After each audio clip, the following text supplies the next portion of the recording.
right, 6:02 in the Rose City. Time for Dirt and Sprague on Portland Sports Leader 105.1 The Fan and the Fan Sports Network. Spit on that thing.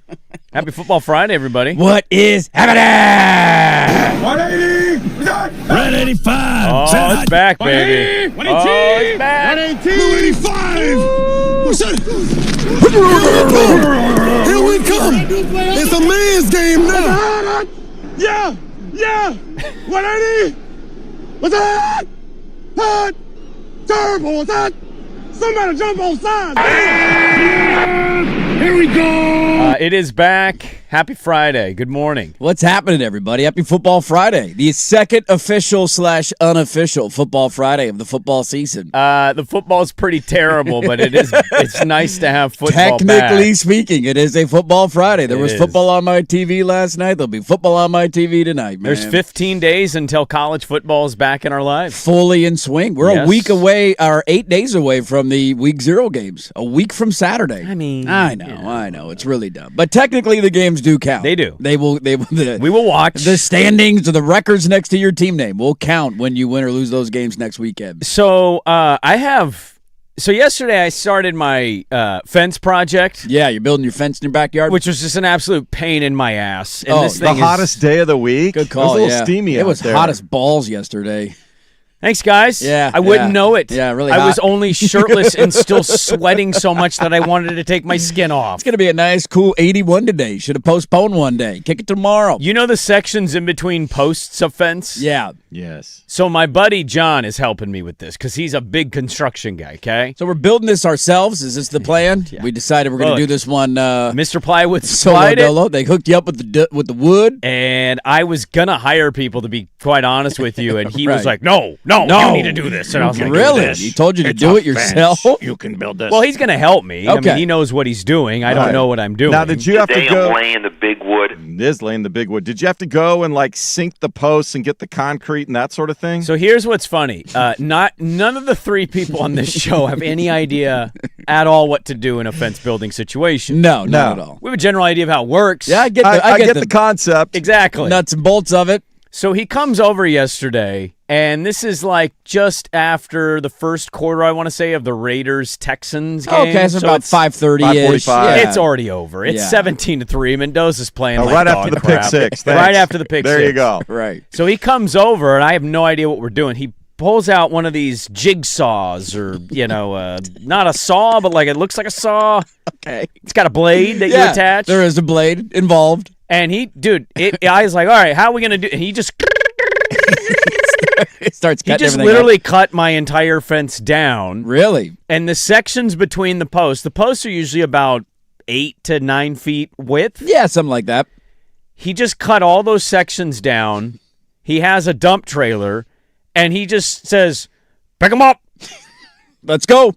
And like he's gotta like load a 'em up. 6'4", Yeah. 270-pound man. This is a big dude. He's hauling some wood around your backyard. And he's just picking up the sections, putting them on his shoulder, and walking away with them to Like put them in a fully trailer. intact section. Dude, so- That's bananas. well, guess what I had to do? You picked up that section. I did. Now, was I putting it over my head easily? Throw your back out. Yeah. No, I didn't. I'm You gotta okay. build the coast next week, man. You got to take That's it like easy. when I have my Terrible. brother come over to help me do something, and he's just moving large things. Just right. Nah, I'm just doing it. Yeah, Not I got breaking it. a Don't worry sweat, about it. not breathing It just hard. looks like it's 10 pounds for him, and legitimately, I think it's like a 90-pound or 100-pound section.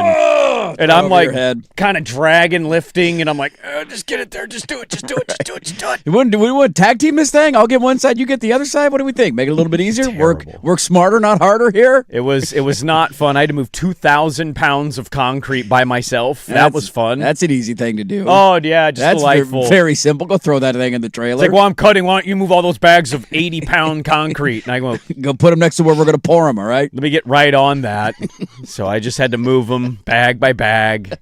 Oh, it's terrible, dude. It wasn't great. I remember when, I think it was later in high school, my folks put a new fence in, and that was one of their things that, like, they wanted me to help, and I remember the process being incredibly difficult, incredibly long. Yep. The idea of pouring the cement, making sure everything's level, nailing everything in, every board's got to be cut the same length. You can't have one that sticks out a little bit. Yep. Then you got to stain it when it's all in. It was an absolute pain in the ass. Yeah. And he thinks we're going to be done with this by Saturday, and I'm like, He's giving you a 2-day work window here, huh? I think. Are we jumping on it again today? Yeah. Okay, dude, so we're going full go till we get this We're thing leaving here I'm leaving at 10:01. 10:01. We're I heading will straight. be in the car, Go build your fence. and I'm going straight to my house, and we're finishing the rest of the dump, Okay. and then we are cutting the So did posts you- and adding new posts. Oh, okay. He says once you lay the post, Then it's pretty simple, yeah. it Then it's becomes just- easier. As long Does as he- those now are that- set, level, and Yeah. all that, down the right line, then you just got to nail everything in. Yeah, does he have a nail Yeah. gun? Yeah.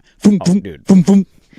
You can't name something he doesn't have. Yeah. He has 4 trailers for 4 different kinds of projects. That's a good guy to know right there. It's a got the great fence guy. This trailer. is a good friend to have. you Well, go. that's one of those people. You keep them close. You hold them tight. It's a good friend to have until he does the thing where he's coming to help you build a fence, and he goes, your gutters need to be replaced. And I went, One what? project at a time here, okay? Like, there's rust there. Don't be replacing my gutters, too. He goes, I know a guy. You might as well replace them all. It's only about 3,500. And I went, No. Hold on here. Brother, man. I'm just trying to get a fence done you here, came all right? over here, now I'm $3,000 less in my bank account. Do Let you me talk to my sales staff. Do you know how expensive wood is? All right. What's spending right now? Does your wood gutter still in guy here? do installment payments, or does he do layaway? Is there a Right. thing I can do here? You got a where pro bono gutter deal you're working on here where I'll help you with the labor. Maybe I get a discount. Come on, help me out a little bit. I feel so utterly useless, but we at least got it started yesterday. There you So go. I guess it's It'll good feel news. fantastic when it's all done. That's what I one of keep those telling like myself. the Posts fence. and getting everything lined up and level. Yeah, then it's easy He's got breezy. the lemon yarn squeezy. like going between the posts, so you know where the guideline to put the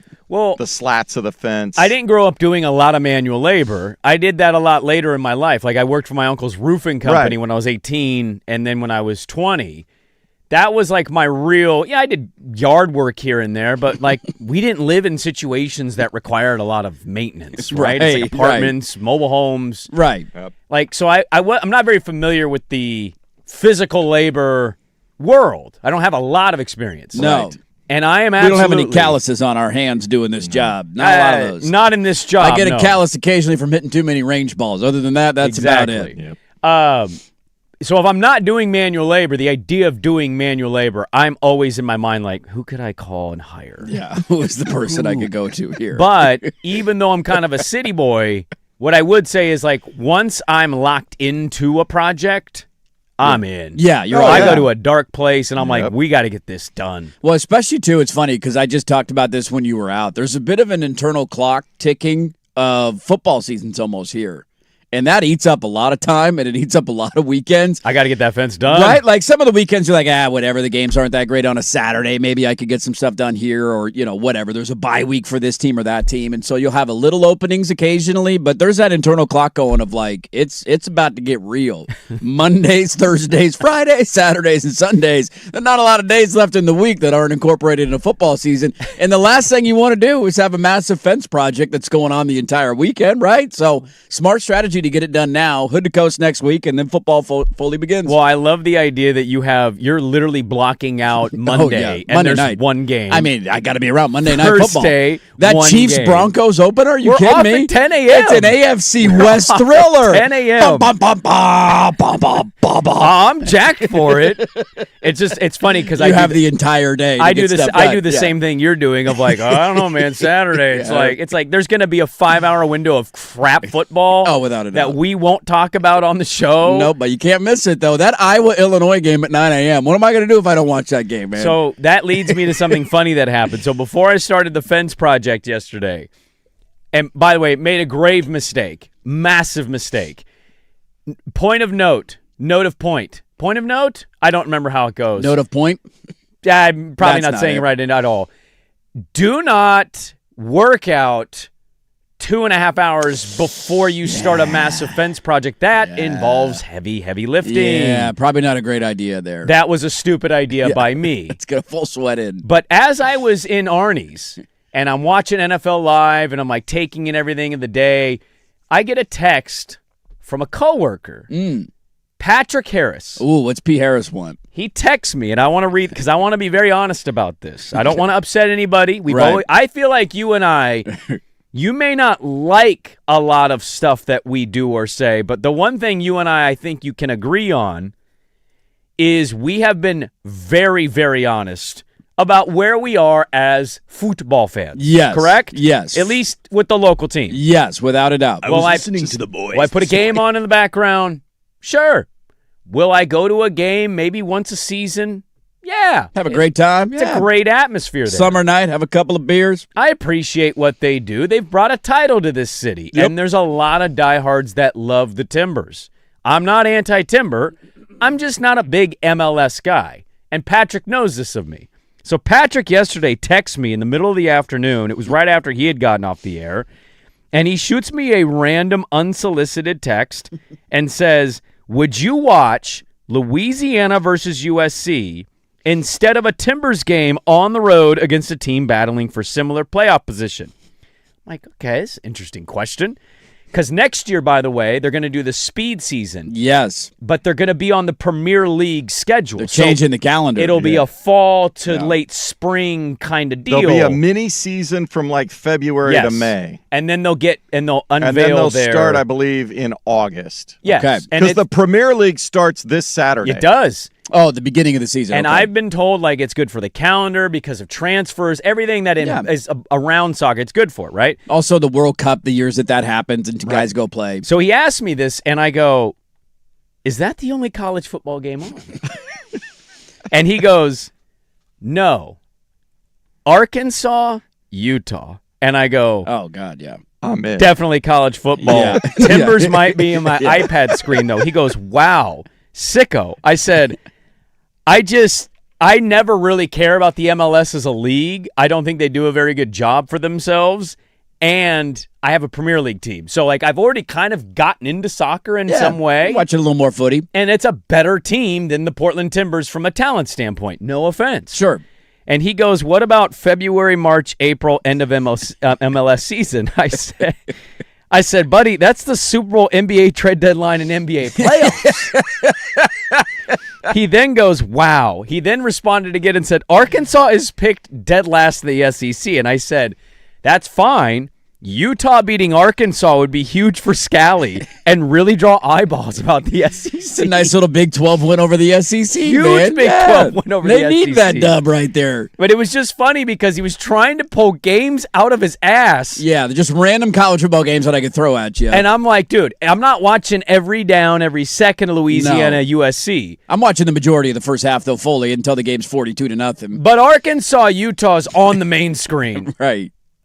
Louisiana USC is on the iPad, and I might on my phone, if it's on a charger, have the Timber game on with a little noise. Yeah, if you throw like a Timbers playoff game at me, and that's the argument, would you watch Louisiana versus USC or a Timbers playoff game? I'd probably say the playoff game. But see, he tried to bring that out, and I understand. I'm not saying I won't pay attention or no. It's more like if the NBA playoffs are on, for me, and you know that I'm a little different than you. Yes, that's your jam. I will watch Knicks-Hawks game 3, round 1. Even 2-0 series doesn't matter. The other team's blowing them out, doesn't matter. It's the NBA playoffs. I will. You enjoy it for a couple of weeks, then it's all gone for the rest of the year. Right. The missing football games seems sacrilegious. Sacrilegious. Thank you. This time of year especially. Now, if you throw this at me, maybe the halfway point of the season, when you've had your full fill of football, like that's when we get to the point of like the Thursday night game, and you're like, oh God, it's. I mean, they give us duds all the time on Thursday Falcons night. versus Panthers, and you're like, right. I mean, it'll be on my TV, but I'm not going to sit here and act like I'm excited to watch. But if you throw me the idea right now of watching a Falcons versus Panthers Thursday night game, I'm watching every second. I watched every second of the first half last night of Raiders and Texans. Oh, the Raider-Texan game. Yeah, like Mendoza was in the game. It was on. Like, there might have been a moment or two where I'm popping into the kitchen and then popping back in. But that thing was on, and I saw almost every single play of the first half. Sure. And then it's Mendoza's out, whatever. Let's flip it off. And then, hey, look at that. The Charger game is starting. So I was bouncing back and forth last night. But I'm also I cannot wait. Like next weekend, it's stupid because it's starting in Ireland, which is dumb for an American sport.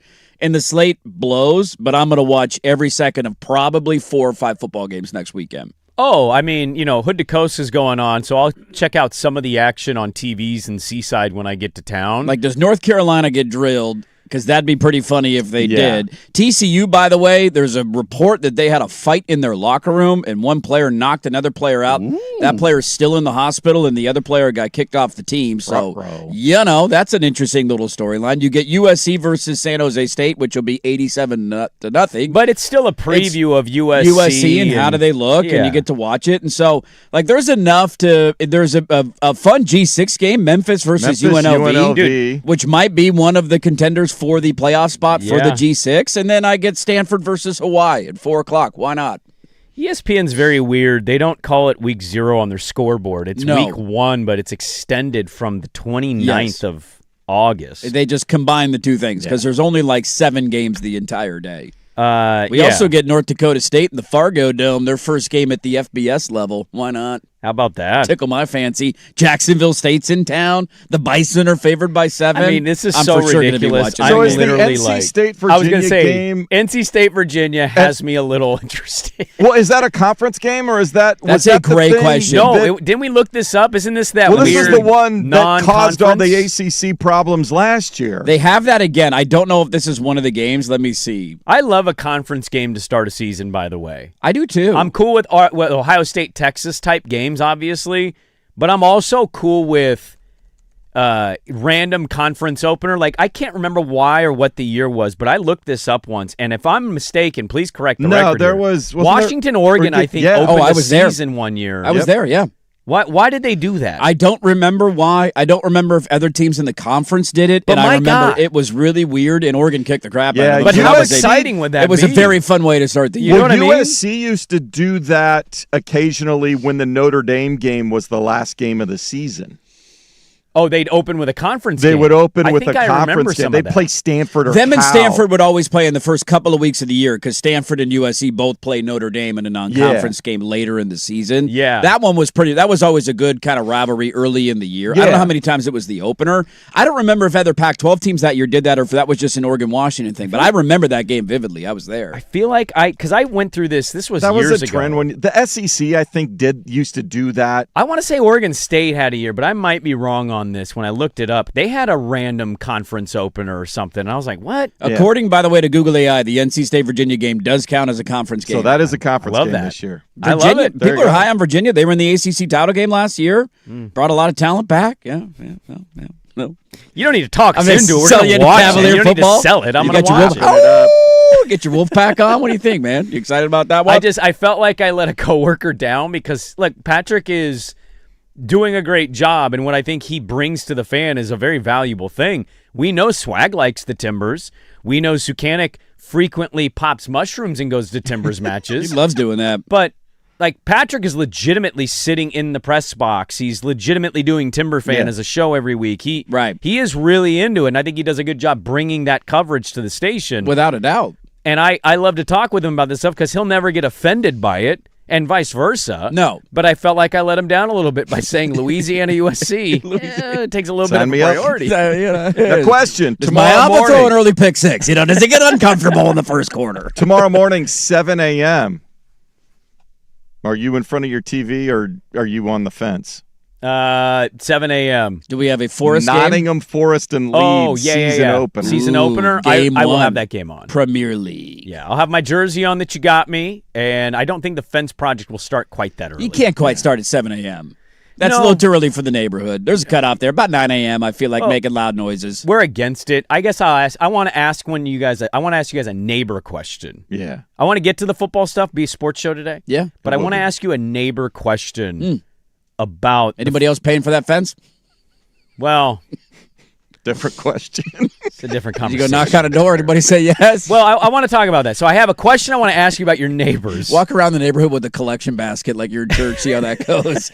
Any offerings? Any offerings? Anybody win? No? Nothing? Okay. And I want to know if other people have noticed this about their neighbors, so I want to ask that on the other side, and then we'll dive in. We had NFL preseason. We can get to the overreaction of a pick six that was 80 yards, and an observation about myself involving NFL football that I also realized yesterday, and I'll tell you what that is. So, loaded show. It's good to be with you.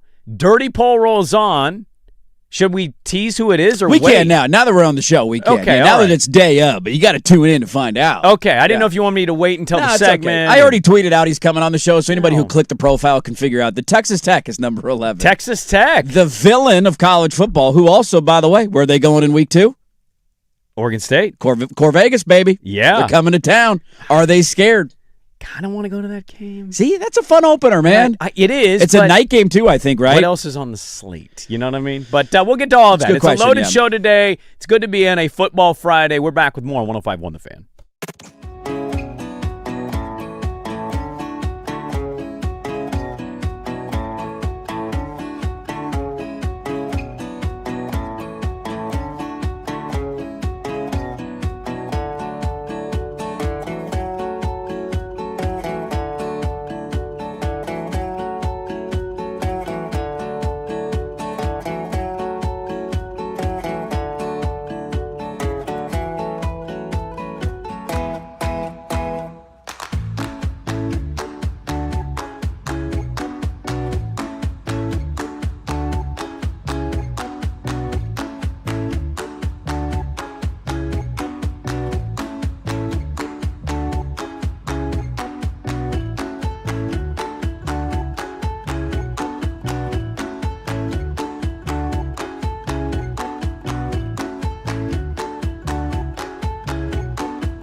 Sports Network, 105.1 FM and 1080 AM. First on the Fan, Justin Herbert only allowed a 3-and-out series for the Chargers against the 49ers to kick off Week 2 of the NFL preseason. Then he watched his team struggle all night against San Francisco. They whooped LA 41-17. Meanwhile, in Houston, the Raiders trailed 20-3 at halftime. Fernando Mendoza played that entire half and struggled, but then watched his reserves rally in the fourth quarter, beating the Texans 22-20. 3 more games tonight, highlighted by the Broncos and Packers. 6 o'clock kick in Denver on the NFL Network. Portland Fire trying to keep their fading playoff hopes alive, facing the Toronto Tempo up in Vancouver, BC. 7 o'clock tip. Coverage on 910 ESPN Portland begins at 6:45. The Fire 2.5-point favorites. Second of the 3 FedEx Cup playoff events on the PGA Tour at Bellerive Country Club in St. Louis, the BMW Championship. 5 players tied for the lead at 6 under par after round 1, including Rory McIlroy, Wyndham Clark, Gary Woodland, and J.J. Spawn. I'm Jason Swigard from the George McCoy at Warren Allen Sports Desk. Don't call your mom. Call George McCoy at warrenallen.com. This is the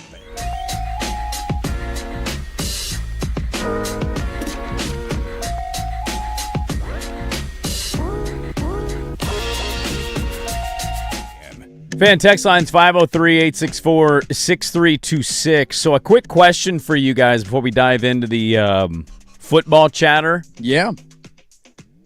So I didn't really talk at length about building a new fence with my neighbors who also will share the fence. Right. The other one's getting the benefit of the new fence. I kind of lacked on that. So yesterday, I find out we're going to cut it down and we're going to start the project. So I'm supposed to go to the neighbors who are going to be impacted by a fence falling down. Your right? backyard fence is now going to be gone. My side neighbor, who my daughter plays with, their kid, I talked to them. They're good. We're ready to go. I go to the houses behind me. And the first house, which has the most fence that we share, I've seen them before, but I've never met them. So I knock on the door. Now, I'm wearing a black T-shirt and black shorts, and I'm standing kind of away from the front door to make it not look threatening or anything. Yeah, I'm not peering in your windows. There's no cars in the driveway. Nobody's answering.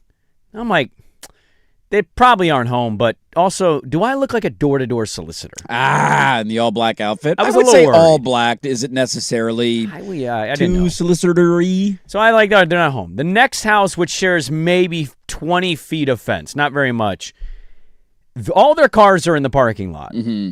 I ring the doorbell. Their dogs start barking. You can hear pitter-patter. Yeah. Do they have a Ring camera? I didn't see a Ring camera, Okay. no. Nothing. Nothing. Not answering the door. And I'm like, okay, maybe they think I'm a solicitor. So Yeah. I walk away. About an hour and a half later, my friend who's helping me do the fence, he goes, you should really go tell them because we're going to cut the sections down. This is their part of the fence. It's going down. And they have dogs, and one of those dogs sounds mean behind a fence, so I don't want that dog, I don't want to surprise them with He's it. in your backyard all of a sudden. So my wife goes, what if I go with you? Maybe they'll feel easier that there's a woman with you, and they'll Yeah. answer the door, whatever. You're a couple. So we ring the doorbell again. Dogs bark again. It's clear somebody's home. There's Somebody's pitter-pat. You can hear the walking. Right. Clearly going to go see who it is. Who's at the door? No answer. Not opening the door. And I don't know if it's the way I look, if it's soliciting door to door, even though everybody has no soliciting signs, we're still getting it every day. It happens constantly. I don't know what it is, but the idea of a neighbor answering a door doesn't feel as easy as it once did. And I don't know what to do about this because I'm going to have to cut that section of their fence down, and they have dogs. That's a very weird thing. We left a note on their door an hour later. Heads up here. This is the main benefit of the Ring camera because I do this all the time. People knock on the door, and your first thought is, who the hell is it, right? Like you go open it. First thing I do, you look at the Ring camera. Who is it? Is it somebody with a vest on that's trying to sell me something, and they have a clipboard? Did they ride up to the front of my house? Do they have a scooter? clipboard is a good Right? way. Is there a clipboard? Is there a vest? Did they ride a scooter here? If none of those boxes are checked, and at this point, I haven't met all of my neighbors, like per se, hey, I'm Andy, nice to meet you, shake your hand kind of thing. But if one of my neighbors knocked on my door, I would recognize what they look like. Like I've walked around enough to know the face, and that's why it's a little weird that they wouldn't answer the door. Because it's one thing if you just moved in, they've never seen your face, but I'd imagine as an adjacent neighbor, they've seen your face at least once, right? I don't know You because don't they're think so? kind of behind me. We have Do trees they not walk between. around? You never walk around back that way? You never walk the dogs that way or anything? I go once in a while, not very often, Okay. no, because it's like it's a weird, it's a dead end street. So you Yeah. just go in and you kind of come out. You can't. It's not a through street that That's I would touche, drive yeah. through. But the other benefit of the Ring is that if they had one of those cameras up and they're clearly not answering the door, thinking that you're trying to sell them something, whatever it might be, Right. you could just talk into the Ring camera. Like, hey, my name's Brandon. I live right over here. Just wanted to let you guys know. Because then that's all. You get the thing on your phone, you watch it, and you can see the entire message and hear everything that you're saying. And you essentially leave your neighbor a voicemail alerting them to what is to become. Well, you don't realize this, but if you don't meet your neighbors, because our deck sits a little high, the way our yard's, it's a sloped yard, Yeah, so our it kinda deck slopes is down. a little high because it's just level with the house. Right. But that puts us a little above their fence line. So when we're out on the deck, I can kind of see into their yard. Right. This is my point. Like, they can't see from the yard up to you on the deck. You're out there on the grill, working your Blackstone, whatever. My concern is more like any conversation that's happened in my backyard. Have they heard it and been like, I hate this dude. I'm not dealing with this guy. F this guy. This guy's F those He's people. a real piece of work, man. Well, and I'm not answering the door if he knocks. yeah. Hey, heads up, your fence is going down I today. don't know what to do. We left a note, and I think I have to call it good. That's all you can do. I have to call it good. I'd maybe give it one more cursory knock. Maybe by the third time they see you there, they'll discover that you're not trying to sell something and you're just trying to give them a heads up of like, hey, you want to talk about this for a second? Because the last thing you want to do is have that fence cut down. They're not paying attention. That dog comes outside, and all of a sudden, there's no barrier. Yeah. And now all of a sudden, that dog's looking at you like, what the hell are you doing in my backyard? First poll question of the day is up. What do you look for when trying to tell if a solicitor is at your door? A vest or a clipboard? I think that's a very good question. I'm always a delayed answer the door guy because neighbors will pop by at some point, hey, we're going out of town. Can you watch this? Or, hey, can you, whatever the case may be. You always take a look at the camera. Oh, it's a neighbor. All right, I'll go answer the door. But if you got a clipboard, man, that door ain't opening up. We'll see if come Monday the project's done. I don't think it will be, but fingers are crossed for it. But, all right, let's get on to the sports stuff here. The football. Well, we had football yesterday. We did? I don't know if people consumed a ton of it, some of it, all of it, a little bit of it, or none of it. What I would say is yesterday leaving the show, once in a while you'll give an opinion, and maybe that opinion for whatever reason comes back, and you're like, I really feel this way. One of those yesterday for me was I don't, in my own personal opinion, have any faith that Tua Tagovailoa is going to be good in Atlanta. No. I think it's going to be an utter disaster. I think they're quietly tanking and hoping Penix isn't good so they can move on. And we'll get another year of hearing how Stefanski is a genius, but somehow still continues to not win. It's very weird. The next quarterback they take, that's the one when it will work. Or he'll win 6 games and be coach of the year because they overachieved. Right. Although if you could win 6 games with Tua, maybe there's an argument there. Guy did it, got fired, and he's in L.A. right now coaching he is. Justin Herbert. I'm very glad he did get fired. Here's my takeaway. I don't know if I'm on the internet more now than I have been in months previous, or this is a real thing to you. I feel like we're getting more reaction and even more detail in camp to a point where it's kind of polluting my opinion or my rational brain of don't put a lot of investment in this. It doesn't count yet. Yes. And I think I'm doing that to myself. It's like Jalen Hurts had 3 picks against the Patriots, inter-squad scrimmage. And I'm like, oh, buddy. And I'm like, how many 3-interception games is he going to have this year? Likely not more than 3, probably. Yeah. Who knows? But right. He doesn't throw the ball a ton. It's not like he's turning it over a ton. Yesterday there was a report that a Bills player said, this is check down city against the Browns. And one of the Cleveland reporters who works for our sister station in Cleveland was like, right. I will not say who this was, but it was definitely number 2. Yeah. And then somebody was like, oh, really? And they showed a clip of Shador throwing a long bomb against the Bills. And I'm like, I don't know what to believe anymore. I don't know what's real. They're doing a great job of getting me excited and drumming up controversial opinions in moments that don't count. Kind of sums up the preseason perfectly, does it not? It Where does. you're so excited for football that you are waiting around and watching a lot of these games. So the question of how much did you watch last night? I mean, I watched a good amount of football last night. I watched the entire first half of Raiders-Texans, and the Niner-Charger game was on at least until the third quarter. Now, I wasn't watching as closely because the starters came out pretty quickly in that one, but it was on my TV the majority of the night. You do have to remind, we're all jonesing to have takes. We're all jonesing for football. No doubt. We're ready for it to be here, and you do have to take a step back and remember wait a minute, this is practice and these games don't count yet because we've had teams go undefeated in the preseason and go winless in the regular season. So it doesn't mean that much at the end of the day. That being said, there are moments where I will allow the camp notes or videos to solidify opinions, and to piggyback on one of yours. You will let it. Like, did you see the highlight of Tua yesterday that popped on social media? Yeah. He looked like Brucey in the longest yard. Well, he can't do well under pressure. He has to get the ball out quick, and he's not scrambling doing that. around. Nobody can touch him. He's panicking, even He's though just throwing nobody it into the ground. and he's just throwing balls into the ground. Like, that's one where you shouldn't let training camp videos and practice highlights dictate the way that you feel. But I already feel a certain way about that signing, and that's only going to solidify my opinion of. I just don't understand. I would love to sit down. Who's the Falcons GM? Is it still the same guy it's always been? Demeroff, was that his name? No, or am I don't know. Matt Ryan's running the show there. Is it Matt Ryan? Well, It's he's not the Matt Ryan, he's the president of president. football operations. I don't know. According to who the Google GM AI, Ian Cunningham is his there name. you go. I would love to sit down with Ian Cunningham. Like, why did you need to sign him? What's the point of this? There had to have been somebody else on the open market that just is like the plan is clearly for Penix to start. Is it? Has to be. He's in year 3. You got to see what you got. But this GM and that coach didn't pick Penix. It was the previous regime who just got fired. Right. They have no emotional tie to Michael Penix. Sure. He cost them largely nothing at that position. And this was a really good point that I heard on NFL Live. It's one thing to bring Andy Dalton in. It's one thing to have maybe a Mac Jones who maybe he'll get another shot as a starter.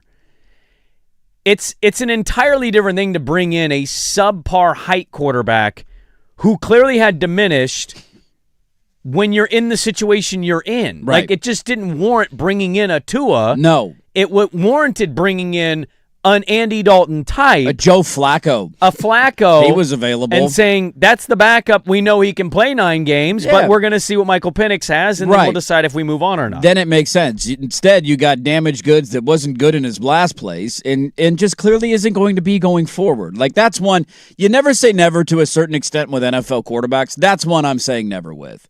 The injury history, his lack of arm strength, the inability to win games in cold weather. Oh, no doubt. Like, it's just, there's nothing there. So that's different to you than Darnold, because Darnold is a good reminder of, like, don't completely give up on guys. Darnold has the physical traits to be an elite quarterback in the NFL. Well, and he was last year. He was in Minnesota. Yeah. And he, for a year as a backup, everybody raved about him in San Francisco, right? Once he got to a competent organization. And he learned how to play the position, I think, in San Francisco. And there's is what no pressure. You get your kind of gap year, and then you go take an opportunity as a starter, and it works out for you. Like, we know how this is going to go. Like, Penix is going to get cleared maybe today, maybe tomorrow. They're hoping he's going to get some reps in the preseason and wrap things up. I don't know how Penix is going to be. He should be week 1 starter. I used the analogy yesterday, and I'll use it again. It reminds me of the Giants signing Russell Wilson. Yeah. Of just like, they already had Winston. You already had Jameis Winston. Yeah. You already drafted Jackson Dart. So you have your veteran backup who's a great personality in the locker room, who's beloved by his teammates. Like, if that's your break glass in case of emergency, you put Jameis Winston in the game if you need to. Nobody wants to put Tua in a game. Go sign Joe Flacco. We got the cafe at the top of the hour. Who knew that turned into a Falcons segment? I apologize, Falcons fans. It's rough. It's been a rough go. By the way, no clear indication that it's almost late August and we're sitting here with Jags and Falcons segments on this radio program. Feels good, doesn't it? It feels good. Coming up next. Oh, we're going to. Is Stanford back? Yeah. Tavita Pritchard, I believe. I believe Tavita. Yeah, who knows? No, with more football, we'll get to the other side. We got cafe top of the hour. We're back with more on the Fan.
All right, welcome back in. Cafe Day, Dirt and Sprague coming up here at the top of the hour. That is your booty. Get your booty ready. It's been very funny. We hinted at it yesterday. We didn't talk about it.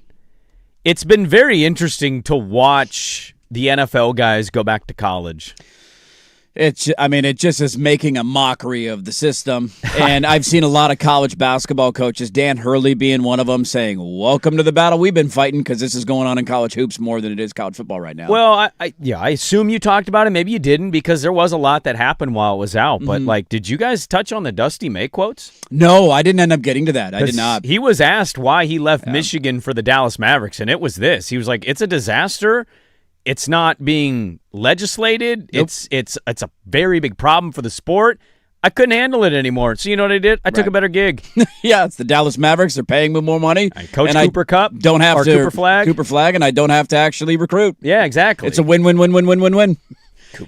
Cooper Cup. So much football in my brain. At least he didn't go Cooper Rush, although he is in Atlanta too. Harley reminded us of that in their quarterback room. This is why, look, it didn't end up happening. We're in the summer recess. Will it happen before the election cycle? No. But is there still hope maybe at some point on the horizon that there's federal legislation? I would say yes. And this is where these kind of things make me supportive of a bill that I don't fully support every bullet point of, if that makes sense. Well, they can tweak it to the point where I think you and I can could have be more an on a level. on it. Yeah, okay, that makes a little bit more. Like, this stuff has to stop. We are in a world where all it takes is a rogue judge to have a ruling, and that's it. And there's one judge who says, yeah, you want another year of eligibility? I don't care if you went to NFL camps.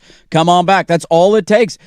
And I believe this conspiracy theory. I do believe that there is an aspect of the NCAA that they want to lose as many court cases as they possibly can. So they can get their power because back. Every time one of these comes out, what does every rational-minded person say? This is ridiculous. What are we doing here? If Pavia tries this again to go back, which wouldn't be surprising. Then what else is he going to do? Well, but also, who would take him in to the point where he'd be able to learn what he needs to learn? That I don't know. what That's I mean? a great question. That would be a payday to me, not actually a player that's going to impact winning on a high I'd have to level. go look if there's like a coach who has got relationships with him or he's familiar with the Vanderbilt's system. got the Curtis kid. Right, you're going to start that freshman. I mean, they got a battle going on, but I expect Jared Curtis to start right away for Vanderbilt. But yeah, I do believe the conspiracy theory of like, let's tank as many of these as we can. Every time a new headline and court case comes out, it makes people agree more that there's some need for legislation to put an end to all of this.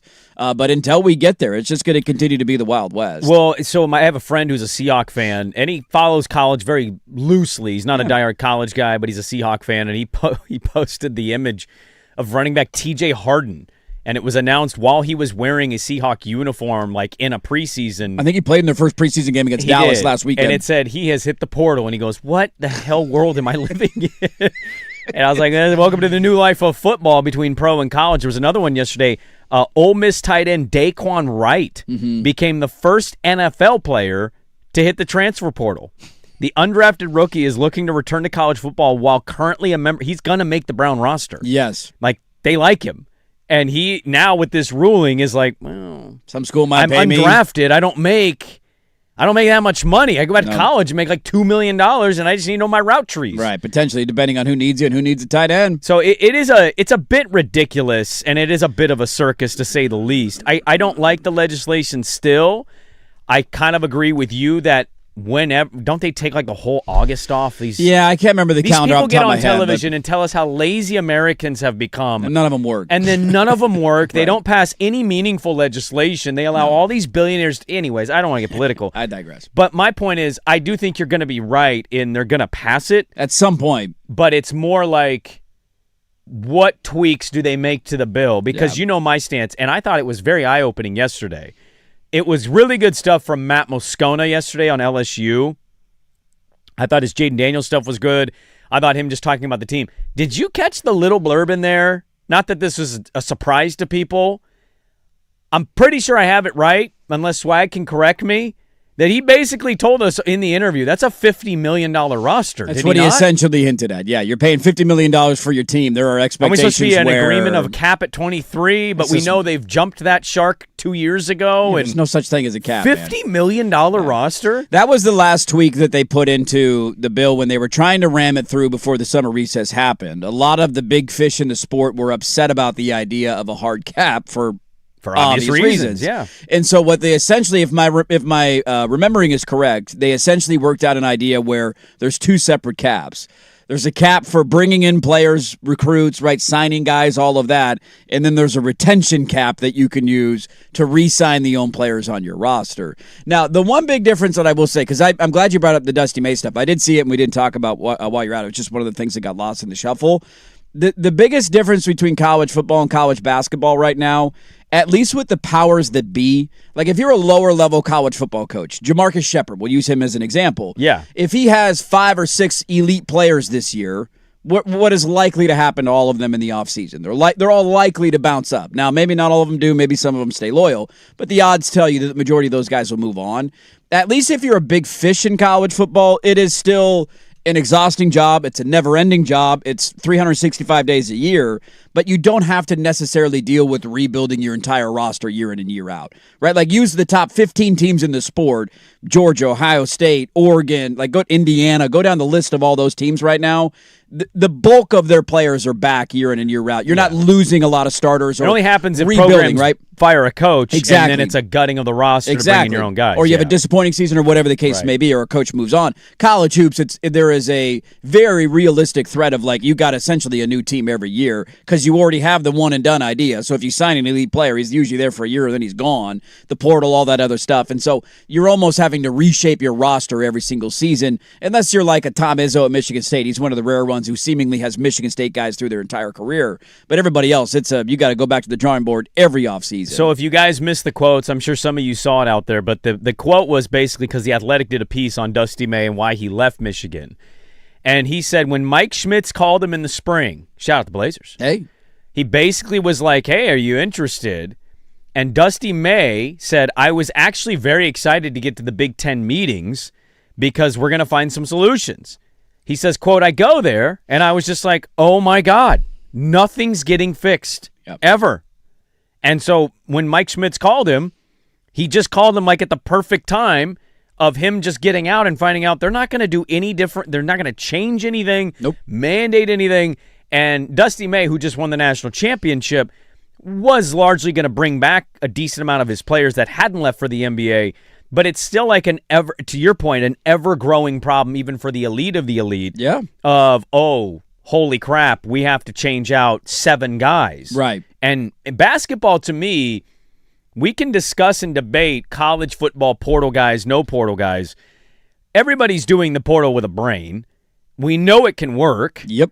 I think a lot of it has to do with your culture and your coach. Basketball is a little different. Your coach can be great, but if you heavily portal, you might not have the same success the next year that you had the year prior, in the sense of like there's ego, there's a smaller amount of guys that you have to get in lockstep, and that seems like it'd be easier, but in many ways it's actually harder. Right. And basketball is a very diva sport in general, so like there's a lot of elements of the portal and how it can impact basketball a lot differently, I think, than college football. And so Dusty May, it's a really good write-up, but he basically is just like, I couldn't handle it anymore. I didn't want to go through it. Was presented a great opportunity, so unfortunately I love Michigan, but I left. Well, and the other big difference there, too, goes back to the idea that if I spend my time and effort to recruit a kid in college basketball, and he ends up he's a 5-star kid, he's elite, he's gone after 1 year. So you put all that effort in, it's 1 year. If you sign a top whatever player in college football, now, barring he wants to leave or he doesn't play or whatever the case, if he stays committed to your school, let's use DeCorian Moore as an example, number 1 wide receiver in the country. You got him for 3 years. Right. So you put that time and effort in, you spend that money, and now, again, he might who knows how the future holds, but he's likely going to be there for 3 years and then try and go to the NFL. And so you put the time and effort in, and you get at least 3 years out of it. In college hoops, you get an elite player. The Boozer Cat, number 1 player in the country, bye-bye, see you later. Go have fun in the NBA. Loaded second hour of the radio programs. Kick it off. Cafe Day Dirt and Sprague, hour 2 on 105.1, The Fan.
Allen Sports Desk, a Sports Center update on the Fan Sports Network, 105.1 FM and 1080 AM. First on the Fan NFL preseason week 2, Justin Herbert got the start for the Chargers, but it only lasted 3 plays as they punted, unable to get a first down, and that kind of spelled the night for the Chargers. Got whooped by the 49ers 41-17.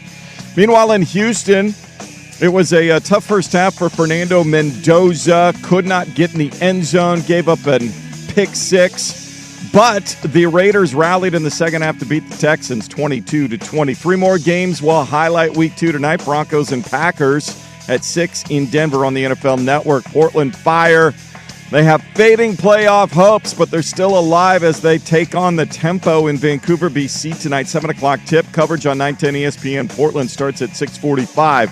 Fire 2.5-point favorites. Round 2 set to begin in the BMW Championship, the second of the 3 FedEx Cup playoff events. 5 players start the day tied for the lead at 6 under, including Rory McIlroy, Wyndham Clark, Gary Woodland, and J.J. Spawn. I'm Jason Swigard from the George McCoy at Warren Allen Sports Desk. Don't call your mom. Call George McCoy at warrenallen.com. This is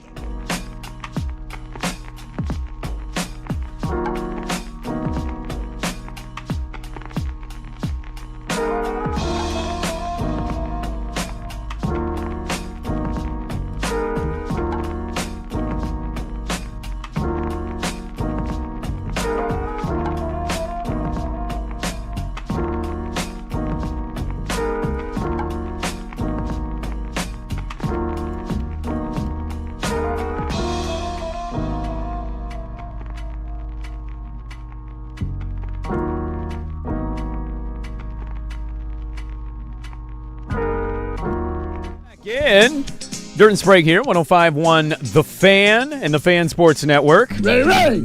We're ready for a Football Friday, off and rolling. Hour 1 is going to get podcasted here soon. If you missed it, you can check it out. Check out all the podcasts at 1051thefan.com. We want your pee. Your podcast. We want your podcast. If you're looking for it. Jeez, oh, Pete. We want your pee drop's going to get some good mileage. That's going to get some solid Why did you mileage. play that there? Yeah, it's going to get I good. was trying to have The like podcast pee. Give me your podcast. Oh, my Hook God. it up, 1051thefan.com. You are going to distract me, and Yeah. you just did a great job. It's an internet thing. Okay. There is a portion of NBA Twitter that is absolutely convinced that Paul George has had plastic surgery. On what? The moneymaker. Really? There's people that looked. He did a video, I We guess. have like side-by-side photos. and there's like still frames? diehard Paul. I've been riding with him since Fresno, and they're like, "That's not Paul George anymore." That's not Paul George. Picturing the lady on the airplane. He's not real. Well, it's funny. I've been watching on and off Modern Family. It's an easy, like, just to put it on background show. Love a good show like that. And I love Ed O'Neill. Yeah. Ed O'Neill has a episode in there where he I took Botox to convince me. It was the biggest mistake since I paid $30 for a balance bracelet. And it's like drooping his eye.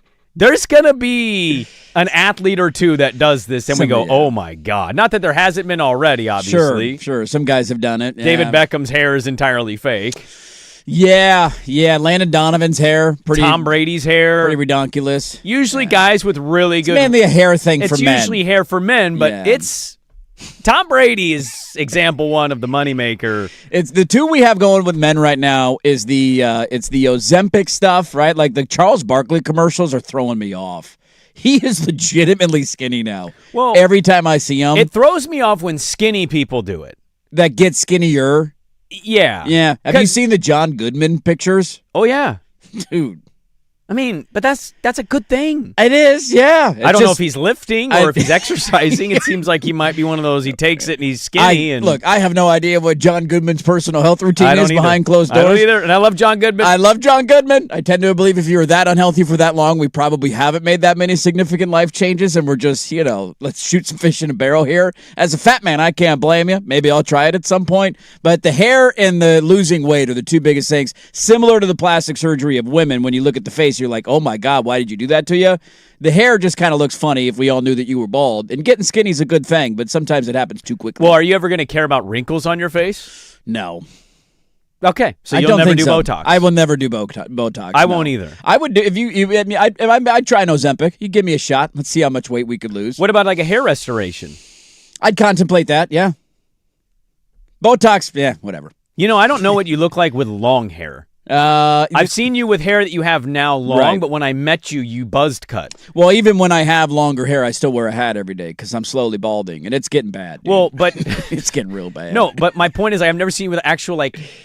How did you style your hair back in the day? Are you a frosted tip, spike it up guy? Not necessarily. I was always a buzz cut guy, and then there was a football season or two where I grew it out because I wanted to flip out of the back of the helmet because I wanted it to be that long. That's elite. And it essentially just turns into I look like an Iceland hockey coach. Like it's just you just kind of slick it all back. Oh, like the wolf. Not trying to be a chotch. You just kind of From D2. A lot of just straight back. You were a straight back guy, because you got to get it back, and then the flip out of the back of Christian the helmet. Bale, American Psycho. Exactly. Huh? You can't just have it flying everywhere. All right. That's how we roll, baby. Plastic surgery coverage on the Fan is presented by Xfinity. Score the most reliable Wi-Fi. One price, 5 years guaranteed. Xfinity, imagine that. A lot to get to in the second hour. Who is going to be the next this in college football? And coming up, by the way, at the bottom of the hour, Chris Level, Texas Tech play-by-play guy. Number 11. The Red Raiders are number 11 on the top 12 Dirty Poll. Are they shaking in their boots over their trip to Corvallis the second week of the season? No, but you know he's going to say, like, I'm looking forward to Oregon. Because you ain't looking forward to the game. We were supposed to have a home, blowout. and what happened to the Oregon game there? Because Texas Tech was supposed to come to Eugene a couple of years ago. Did they you end kick up it for the Civil War? It might have been that, yeah, to keep the Civil War going. I remember that was on the books, and then they ended up playing at Washington State randomly, if I remember correctly. It's like we kicked the game to Washington State because they needed a non-conference game, so we never ended up getting the return game out of that one. Today's breakfast special on the menu. The menu's loaded. Whatever you want is probably on that menu, so you don't have to take the special. But the chef's special today at Cafe Day Dirt and Sprague, a French toast sandwich. So French toast, and you got powdered sugar on top. Yep. You've got pepper bacon with a maple syrup aioli. Oh. Over easy egg. Oh. And with or without, if you want, arugula. It's an interesting mix of a sandwich. I'm gonna go sans arugula. I'm gonna get the arugula off. But I'll try. I've never had a French toast sandwich before. It's delicious. Like as the bread of the sandwich. Yeah, It's a brilliant idea. It's got powdered sugar on it. Never even really thought Well, about the it. one at Monte Cristo Yes. is traditionally Yeah, I've so never it had a has Monte Cristo ham, before. turkey, and Swiss. Yeah. You and the big counter it, debate is, though. do you put a tomato in there or not? No, you don't. It's you disgusting. don't. It's just meat and cheese. Yes. French bread, little powdered sugar. There you go. Yeah, don't like your food takes. Me and you simpatico on that one. The pepper bacon is a good alternate with the sweet and the spicy. Yeah, you know you what got I to mean? mix it up a little bit there. Very quickly to read a text from hour one, Yeah. which was enjoyable. One of our listeners tweeted, Brandon, I once had a neighbor that wouldn't answer their door when we tried to bring Christmas cards, and other neighbors noticed that as well. Turned out they got arrested for mutilating cats and dogs and stored the body parts in the freezer. It's chicken. Y'all don't do that. That's why they weren't answering their door. I mean, my They God. were a little preoccupied, you know. I would think They had cat legs dangling everywhere. They can't open the door when that's happening. I would think I escaped death by not being murdered by those people. We ate ribs with these dudes.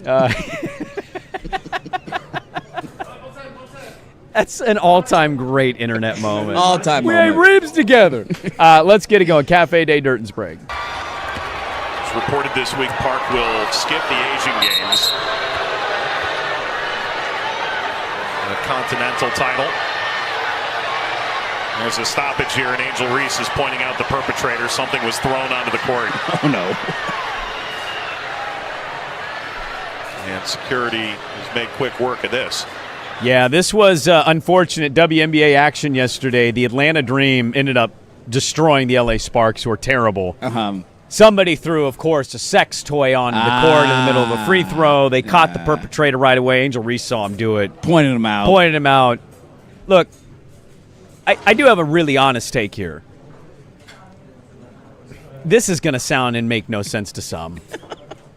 You want to throw a sex toy at a Buffalo Bills football game? By all means, whatever. It's a little funny. I actually do find it very offensive and not funny, and like you should actually have to serve some kind of actual punishment. Some sort of serious punishment, not just being banned from the arena. These women, you don't have to like all these women. You don't even have to consume the league. They work their asses off in this league. It's actually in a good spot when you're not rage debating people about dumb issues that don't actually impact your everyday life. Yeah. It's very offensive to them as athletes that your decision is to make a mockery of what they're doing. How about you just don't go to the game? Just don't go if you don't want to go. Or you don't want to support the league, don't support the league. You don't have to watch. Nobody's making you go. Yeah, I know the other people, it's so funny. Throw a sex toy. It's just like, dude, it's not funny, but I'm glad they caught the person. Yeah, that's always the key thing. And I'm with you. Like, this is the stuff of fan behavior. And this stretches further beyond this, right? Like, I don't know what it always ends up being when people get arrested for certain activities at games. But I do feel like we need to police it a little bit stronger. The idea of, like, 86ing somebody from an arena, to me, is just laughable. Like, what are the odds that you're actually going to keep that person out of the game? They can't buy a ticket on the secondary market. Do you have flock cameras at your front door that, like, face scan everybody as they arrive and that guy's not allowed in? Like, I just call BS on that entire process, and so I'm with you. It should be a sterner punishment. That'll do it. Dallas back in the win column. They take the regular season series with Indiana. A delightful little one there in the WNBA. Fever Wings game. Fever on red hot right now, and the Dallas Wings are kind of floundering a little bit, but they take the season series. Caitlin Clark did not play a great game. Sophie Cunningham 0 for 4 in that game. And but the Fever, Kelsey Mitchell was awesome. Get your anti-Fever agenda out of here, would I'm not you? anti-Fever. You anti-Indiana Kelsey Fever. Mitchell is awesome. You hate Caitlin Clark. What'd she ever do to you? She's white. Damn it.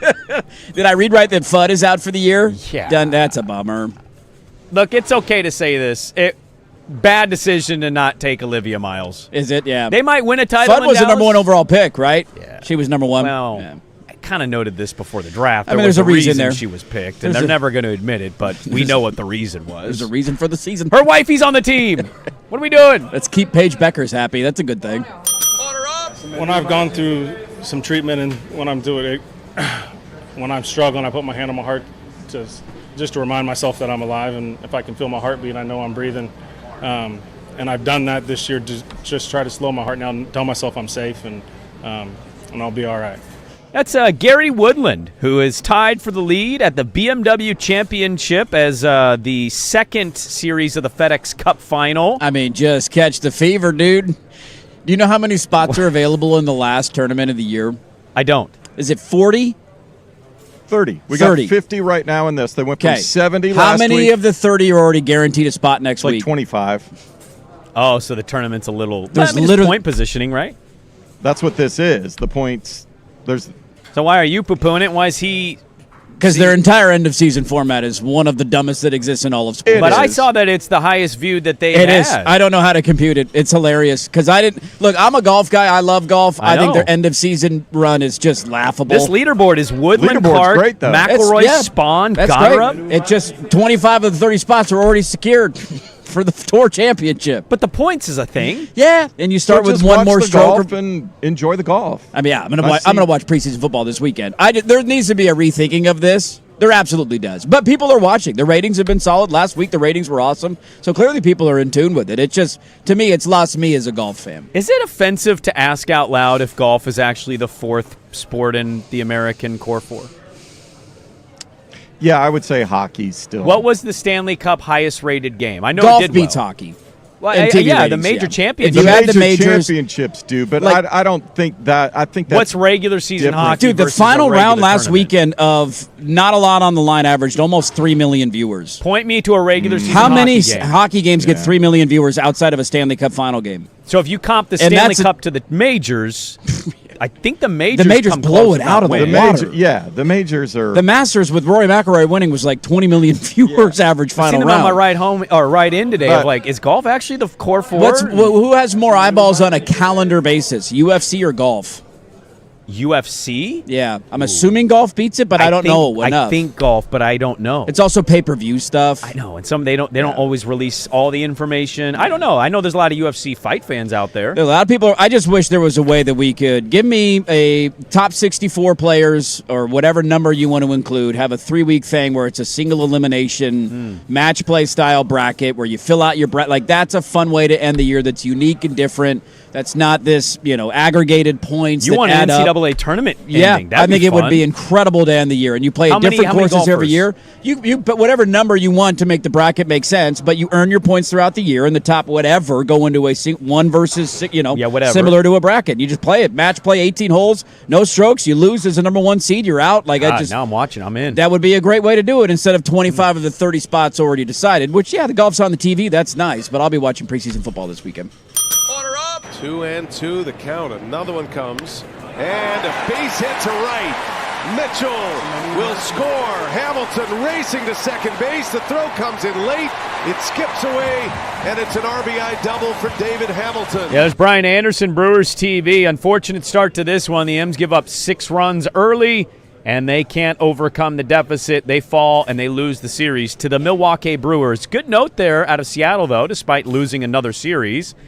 They're going to start Wonder Boy, Cade Anderson. Is going to make the next start for the Seattle Mariners? He's starting tomorrow. That's what it is, yeah. Yes. I don't know. Not today because I'm assuming they play today, but they get the Cubs, and I think they get him at home. I believe it's a home they have series. a travel day today. Travel day, yeah. Maybe maybe you're right there.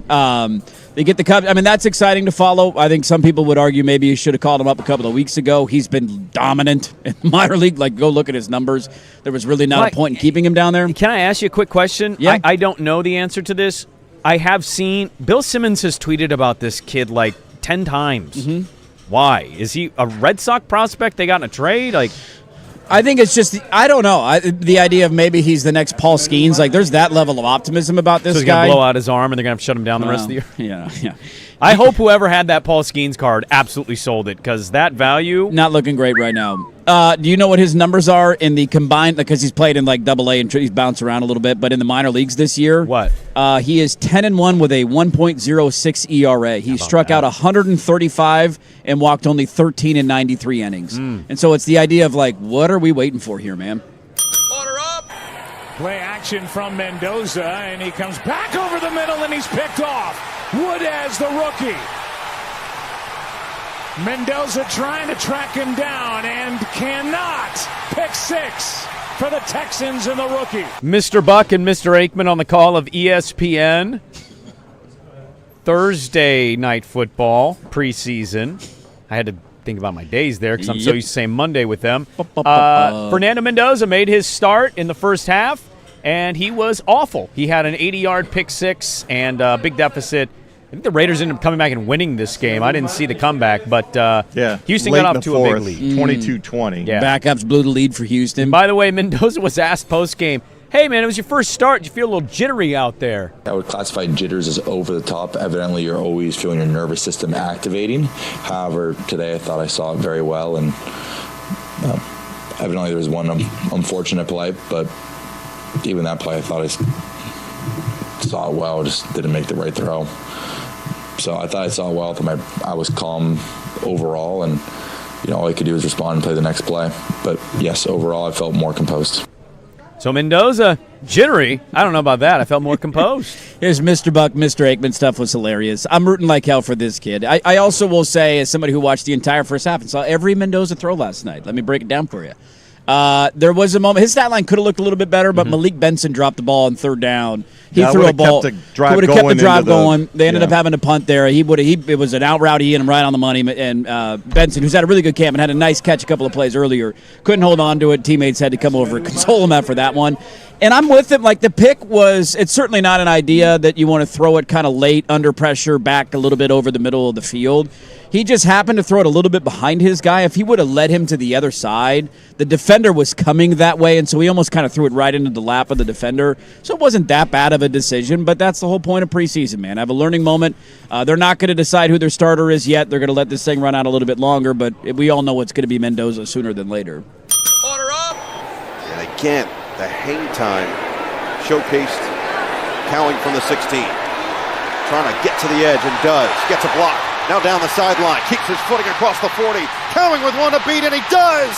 He's gonna go! Jacob Cowing, house call, touchdown Niners! There's NFL Network on the call there. Jacob Cowing, 83-yard punt return in the first half. Niners got out to a big lead in this one and never really looked back. You didn't get much from the first teams of either Purdy or Herbert. They didn't play very long. I don't really have a lot to take away. Stribling has looked really good for the Niners. I think, was the takeaway. Looks they needed like another target. Might have a legitimate target there. Might have got Purdy. a little bit of a steal there, and I remember, I don't know how to gauge draft picks. I know people that do, or I read people that do, and on the 49 Red page, not happy with that Stribling pick was like, really? We're reaching? They're not saying that much on the Red page right now. He's had a good little camp in preseason. It is funny how I wonder how much of that, too, has to do with their history of drafting wide receivers. Like, you have the Pearsall draft in the first round. Now, it's not Pearsall's fault necessarily that it hasn't worked out because when he's available, he's been a very good player. Sure. But it's the whole when he's available thing. Hasn't been very often, and now he's likely out for the year. So I wonder, on the heels of drafting another receiver and it not necessarily pan out, if that leads to the reaction. You got a little bit more from Purdy than Herbert just because their opening drive lasted a little bit longer, but outside of that, there's not a lot to take away from the game.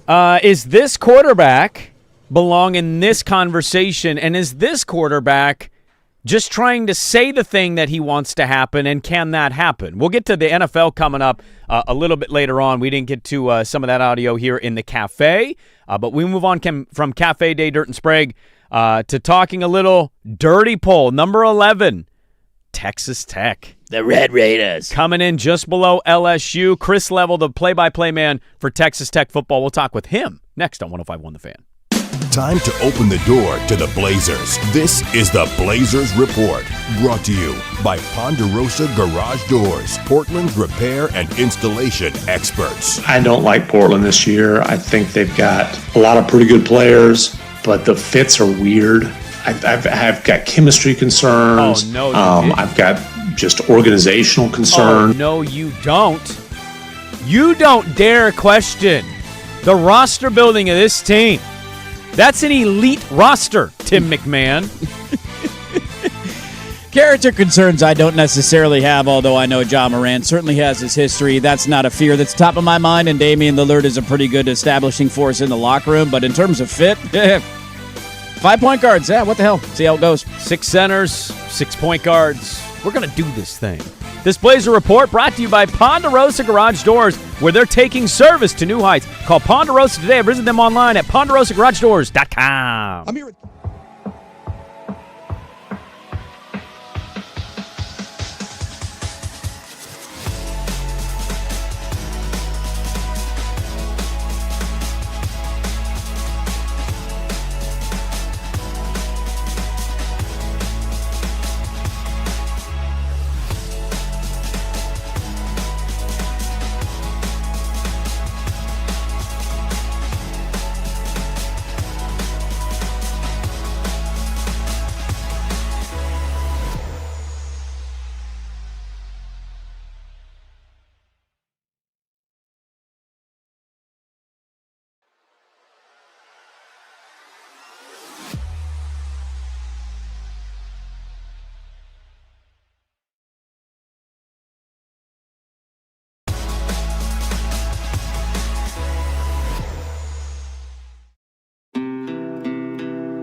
Update on the Fan Sports Network, 105.1 FM and 1080 AM. First on the Fan, Justin Herbert was only allowed a 3-and-out series for the Chargers against the 49ers in Week 2 of the NFL preseason. And he watched his team struggle most of the night against San Francisco. 49ers get a 41-17 win. The other game in Houston saw the Raiders trail 20-3 at halftime with Fernando Mendoza struggling. Reserves, however, rallied late for a fourth-quarter victory over the Texans 22-20. 3 more games tonight, highlighted by the Broncos and Packers, 6 o'clock in Denver on the NFL Network. The Portland Fire trying to keep their fading playoff hopes alive. They're in Vancouver, BC to take on the Toronto Tempo. 7 o'clock tip. Coverage on 910 ESPN Portland begins at 6:45. The Fire, 2.5-point favorites. I'm Jason Swigard from the George McCoy at Warren Allen Sports Desk. Don't call your mom. Call George McCoy at warrenallen.com. This is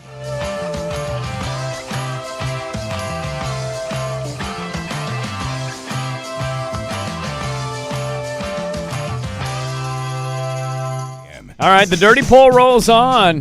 Oh, yes, it's Dirty Poll season. It's college football. Ticks closer and closer to kicking off. Get your tortillas out. I'm going to throw a tortilla at you in this segment. Look. Although I might get a 15-yard penalty from the Big 12 if I do it. I know they're the most hated team debatably in college football, Dirt, but I'll tell you, absolutely stupid they're not allowed to throw tortillas. Yes. It is college football. What are we doing here not letting them have their fun? Chris Level, Texas Tech, longtime play-by-play guy as Texas Tech. Number 11 on your top 12 Dirty Poll. In the preseason Dirty Poll. Chris, thanks for hopping on with us, man. We appreciate the time. I hope you're doing well. Hope you enjoyed the summer. College football is back in our lives. Boy, you guys became public enemy number 1 this offseason. Well, and for the record, I don't hate you guys. I hope you don't hate me. We're all friends here, man. And you can throw a tortilla anytime you want, man. But the Big 12, the Big 12 now frowns upon such activities. So we'll move on. Yeah, it was a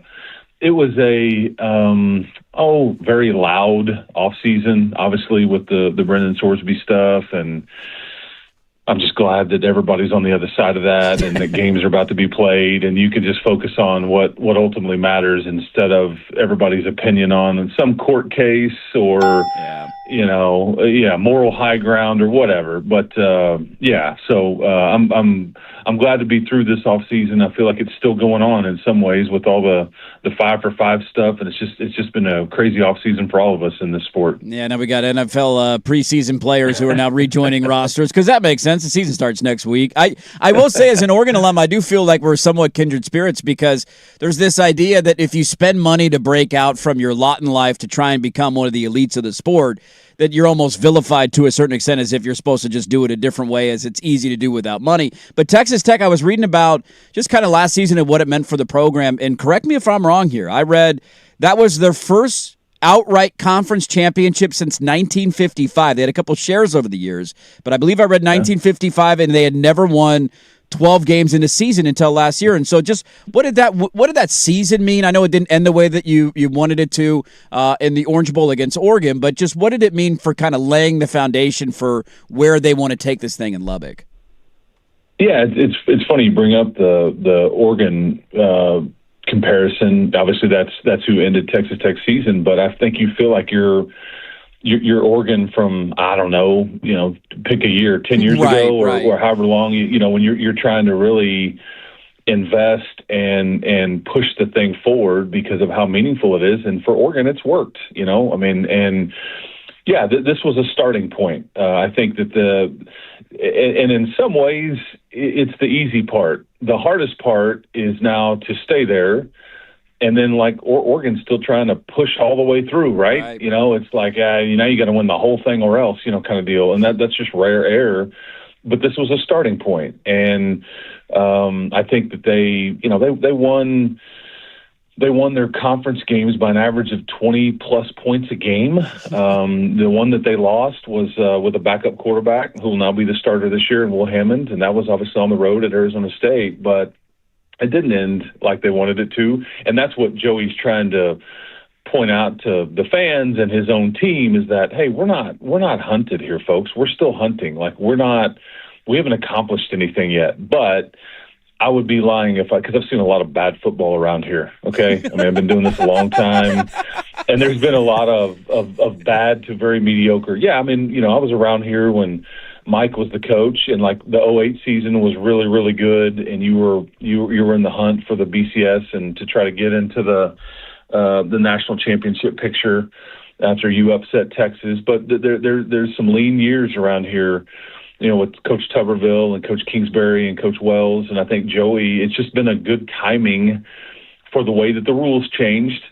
They have a benefactor like Oregon does, but why is anybody faulting you for trying to invest? Is it come at it from is it jealousy? Is it, I don't know, but you've elevated your brand, and I think that's the point of it. And that's what Brett Yormark, the commissioner of the Big 12, he asked programs to do this a few years ago when Oklahoma and Texas left. He's like, we need some people to step up. Right. And I think Texas Tech has done that. I think BYU is trying to do that to a certain extent. But this is really just good news for the Big 12. But, yeah, Texas Tech needs to push further if they want to be taken seriously. I think that's a fair criticism. Chris Level, the longtime play-by-play man at Texas Tech, is on the horn with us now. Texas Tech is number 11 in Dirt's top 12 preseason Dirty Poll as college football winds closer and closer. So we have somebody on who got to call the game against Oregon. And so it's interesting, I guess, from the standpoint, Chris, of I look at the roster, and they specifically have 4 transfers coming in. And if it's more than that, apologies, but the one I'm looking at says 4 transfers just at wide receiver. Obviously, that Oregon-Texas Tech game, the offense, and to Oregon's credit, too, on defense, Texas Tech's offense was lacking. I said it after the game of, like, when it was 6-0, I felt like Oregon was up 20-0 because Texas Tech's offense could not do anything. I'm curious, the takeaway you think Joey had from that experience against a team like Oregon in their first year of ramping up and being one of these talked about teams, and if they've solved maybe some of their issues they had last year, at least on paper going into this season offensively. Yeah, I mean, I think your defense in that game kept you in it as long as they could, and they played really good in that game.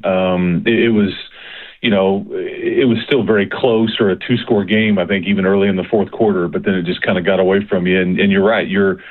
Baron Morton, and people won't remember this part years from now, but, he had a broken bone in his leg from the first game of the season.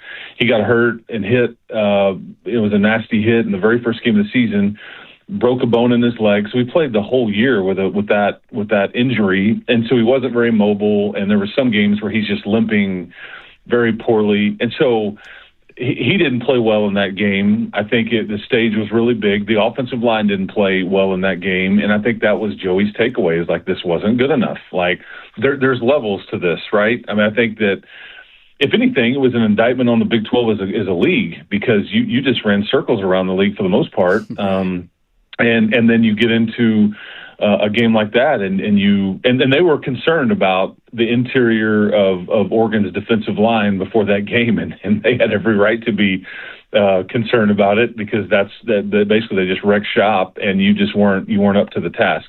So, yeah, they went and got more speed at receiver, because those were 2 draft picks that you were trotting out there at receiver last year. I mean, that's a 3rd and a 4th round pick that is now in camp with the Cardinals and the Dolphins that you were starting at wide receiver. But they wanted to get faster, but they also wanted to get much bigger up front, and they felt like they did that. And that's why they got Sorsby. They wanted a quarterback that was mobile, that could run, and was 235 pounds, and that could make something of nothing, whether it's short yardage or in the red zone. But now you're going to have to do it with Will Hammond coming off of an injury, but that was the big takeaway, certainly. And then they just wanted to reload on defense. I mean, I think that's their plan, is to try to be really good on defense again. And so they spent a lot of their money and resources on adding more pieces than they'll probably be able to utilize on the defensive line.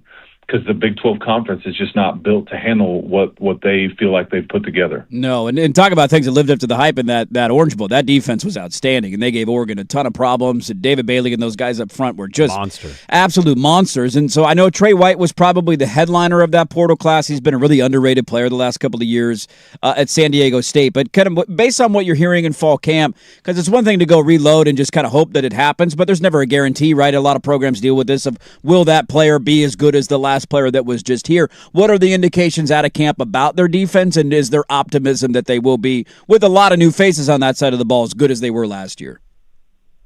Yeah, I think it will look different. I think the sack numbers will be more spread out as opposed to having somebody that's just a freak like David Bailey. I think they're very excited because they brought a lot back. They probably have the best corner in the Big 12 and Bryce Polak. They probably have easily the best set of linebackers in the Big 12 Conference. Ben Roberts was the Big 12 title game MVP. He's back. But Austin Romaine, who's going to take the place of Jacob Rodriguez, which is no easy task, I mean, it's a seamless fit. And I think he will be utilized as a pass rusher more often than not. But what they're most excited about is what they have up front. I mean, they've got a power four starter named Bryce Butler who started at Washington last year that'll be a backup here.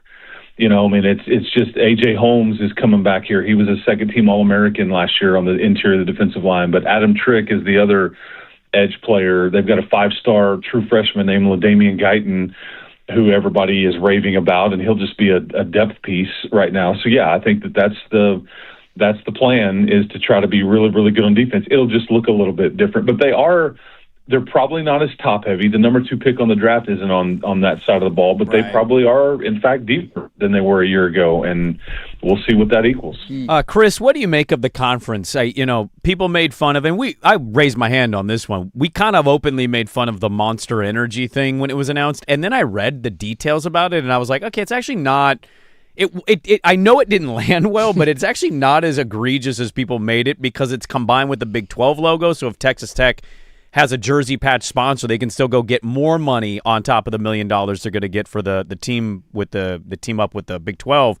But the conference itself seems to not get that respect that obviously the Big 10 and the SEC get. I don't know where it ranks for people versus the ACC, but I'm looking at Texas Tech. I know they're going to be in the mix. I know BYU is probably going to be in the mix here. Are we omitting ASU maybe, who made the playoff and had a bye 2 seasons ago in the college football playoff? Like, what do you just make of the conference outside of the Red Raider bubble? We know BYU's good. Is the conference getting overlooked in terms of depth, or how many good teams might be in the running for that conference?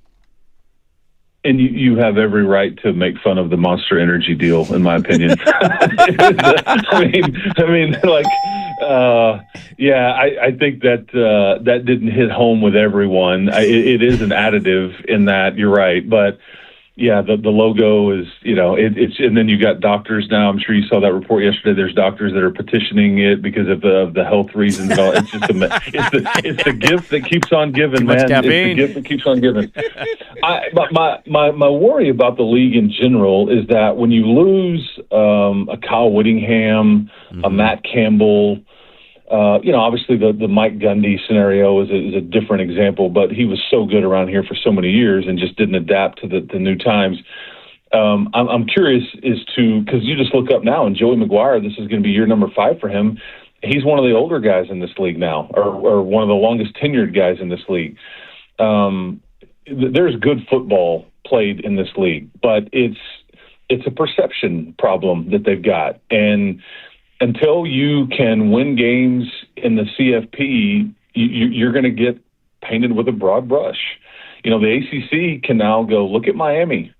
Look at, they've got some examples to the contrary of being able to hang with the biggest brands in the sport. And the Big 12 still needs to cross that off the list. But, yeah, Kenny Dillingham, I think that's also needs to be noted, and Kalani Sitake. They turned down blue blood programs to stay where they wanted to be. And ironically, they each asked their fans or administrations, we need more to compete at a higher level. Like, please invest in us. And until that happens, there's going to be a bit of a gap. But I think Houston will be really good. I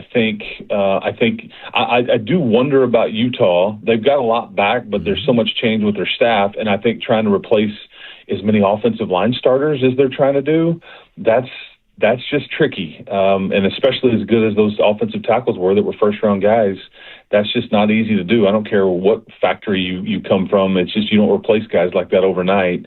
But there's, and then I think TCU will be a team to pay attention to. Arizona won 9 games last year. So there's an upper tier for sure, but I do think Texas Tech and BYU are probably a bit separated from everybody else, at least as we start the season. Yeah, it certainly felt that way last year and was on display. Last one for you. I'm just curious. We never got the Texas Tech return trip to Oregon. Scheduling stuff and conference realignment kind of shook that thing up years ago. But you guys are in Corvallis in week 2 this year, so you will be in the Northwest. I'm just curious, one, thoughts on that game? You get Abilene Christian to open, right? So you're assuming probably a nice, comfy win. Then you go on the road. It should be a decent atmosphere, and are a lot of Texas Tech fans expected to travel to the Northwest for that game?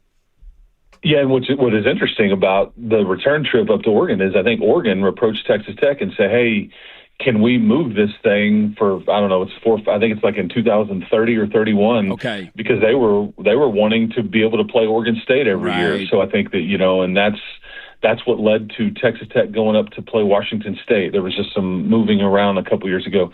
It's a weird trip. It's a long ways for Texas Tech to go, but obviously Oregon State was here last year, and I know Oregon State's going through some transition, but I'm kind of fascinated. There's the director of ops, Antonio Huffman, spent a lot of years with Mike Leach on the Washington State staff, and so he's been like, oh man, you're going to love it up there. It's great. We know where to stay, and it's a very unique place. But I just know you better have your guard up, because this program's gone up to Washington State. They've gone up to Wyoming and taken losses in the last 3 or 4 years. Now, this program is different than it was then because of the investment. But still, you get away from home and a long ways away in a foreign place, and you just you better be ready and paying attention. So that'll be a fun trip. But yeah, that's just like 3 weeks away from now. I'm sure you're going to have fun. It does hurt my heart because I know where teams that are visiting stay, and it's not actually in Corvallis. So that hurts to hear somebody say, "Yeah, we know where to stay, not in Corvallis." We'll get you out of here. Fair or foul? My co-host has Texas Tech at number 11. Fair or foul for Chris Level? I don't have a problem with that. I think if Brendan Sorsby was here, they would have been a top 10 team easily. But I think that if you want to drop them back a few spots because you've got questions about Will Hammond and his health, that's more than fair in my opinion.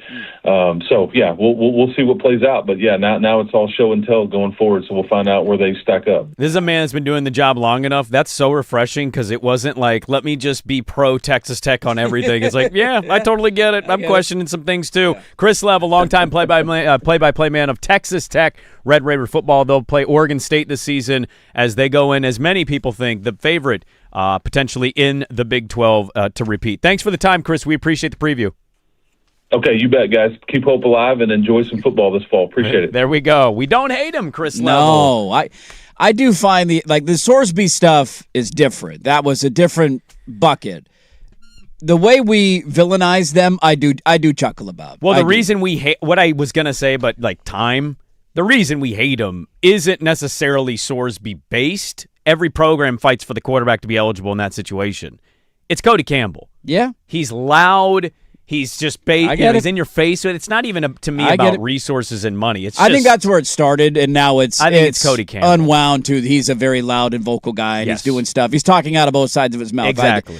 The idea that they bought that roster, yeah. Who did we just talk about yesterday? Yeah. How much are they spending on their team? $50 million for LSU. Do the players go to Ohio State for free? Did they play at Georgia for free? Is Alabama paying their players? At Texas, they just want to do hook 'em. They don't want to pay checks. Did Miami pay Darian Mensah to enter the portal late and leave Duke and go be their quarterback? No, but only Texas Tech. There is a side where I feel like they're a kindred spirit a little bit. All right, who is going to be the next this in college football? We'll get to that next on 105.1 The Fan.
All right, a lot to get to in the National Football League coming up in the third hour. It's a Football Friday here on The Fan. We're celebrating all the football we possibly can.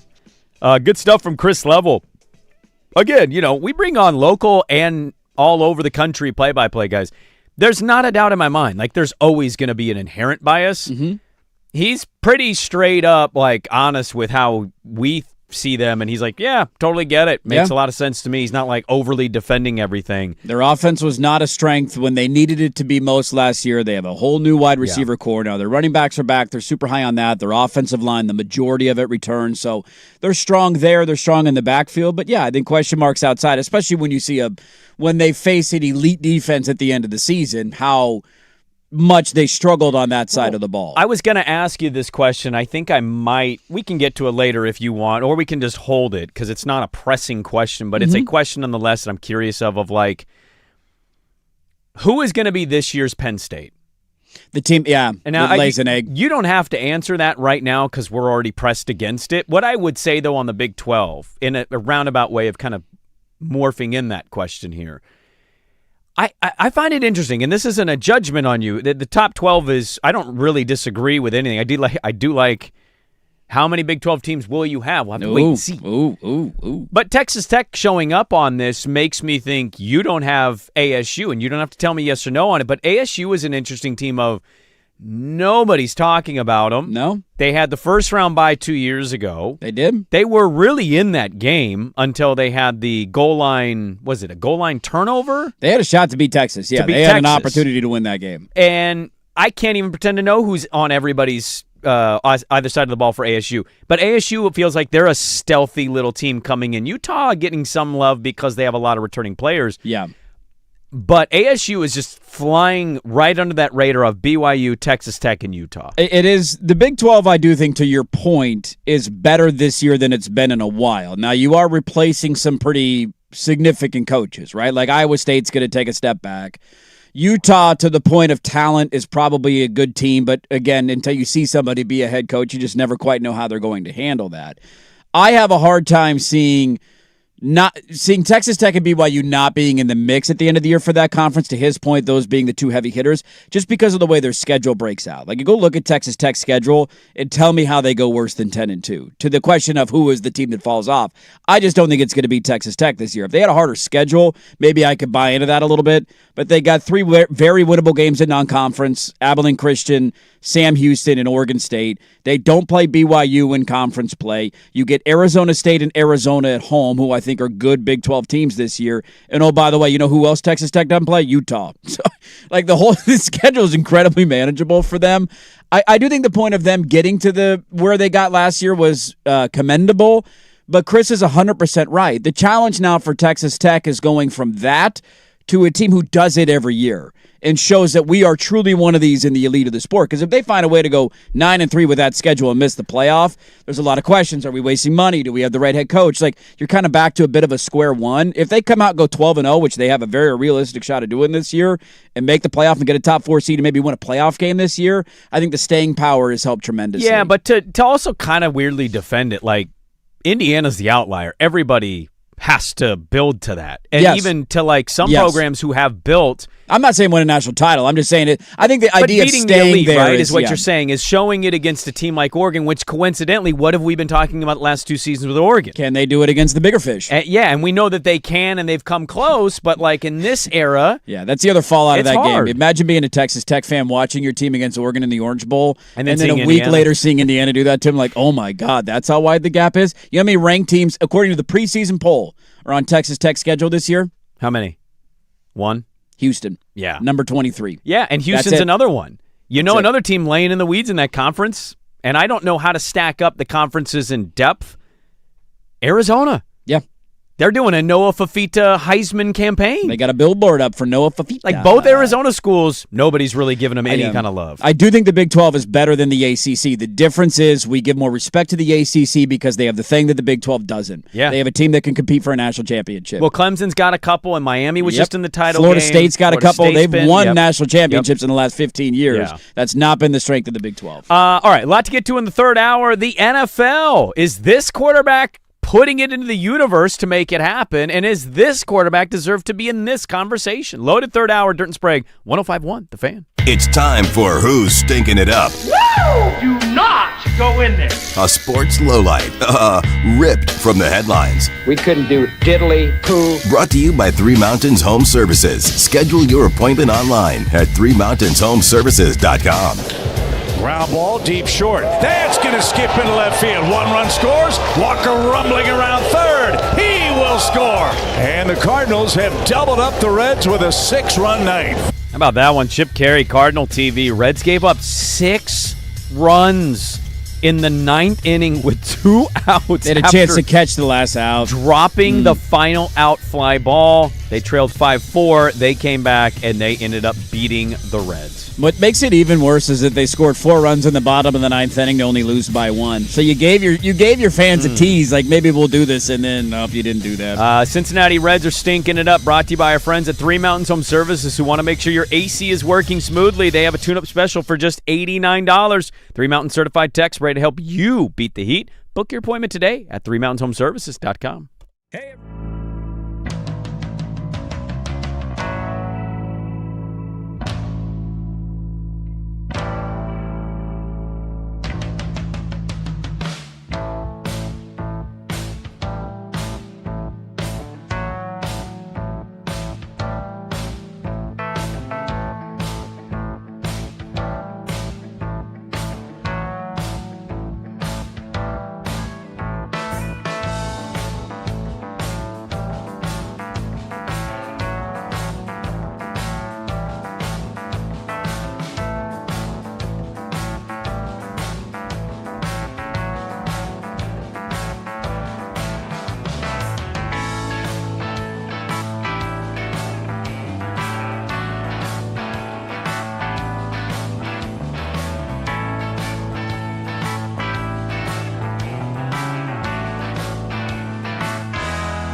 Now, from the George McCoy and Warren Allen Sports Desk, a Sports Center update on the Fan Sports Network, 105.1 FM and 1080 AM. First on the Fan, Justin Herbert was the starter for the Chargers' second preseason game. It only lasted 3 plays. They went 3 and out in the opening series, and that kind of summed up the night against the 49ers. They would lose 41-17. Raiders trailed 20-3 at halftime. Rough first half for rookie Fernando Mendoza, threw a pick six, but he watched his reserves battle in the fourth quarter, come back to beat the Texans 22-20. 3 more games tonight, highlighted by the Broncos and Packers, 6 o'clock in Denver. That one's on the NFL Network. Broncos 6-point favorites. Portland Fire up north in Vancouver, BC. They'll take on Toronto Tempo at 7 o'clock. Coverage on 910 ESPN. Portland starts at 6:45. The Fire 2.5-point favorites. Round 2 underway at the BMW Championship, second of the 3 FedEx Cup playoff events. Rory McIlroy, one of the first-round co-leaders, has started his round. Michael Thorbjornsen has caught the group at 6 under par. I'm Jason Swigart from the George McCoy at Warren Allen Sports Desk. Don't call your mom. Call George McCoy at warrenallen.com. This is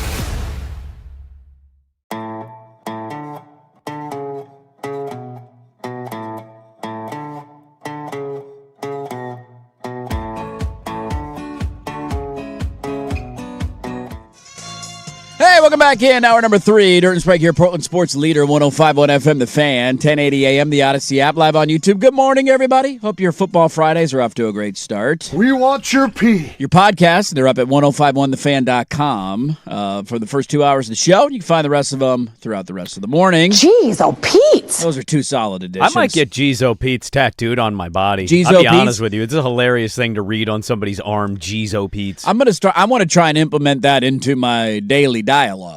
Why didn't we just do that with Chris Level? I totally blanked. Jeez Pete's, Chris.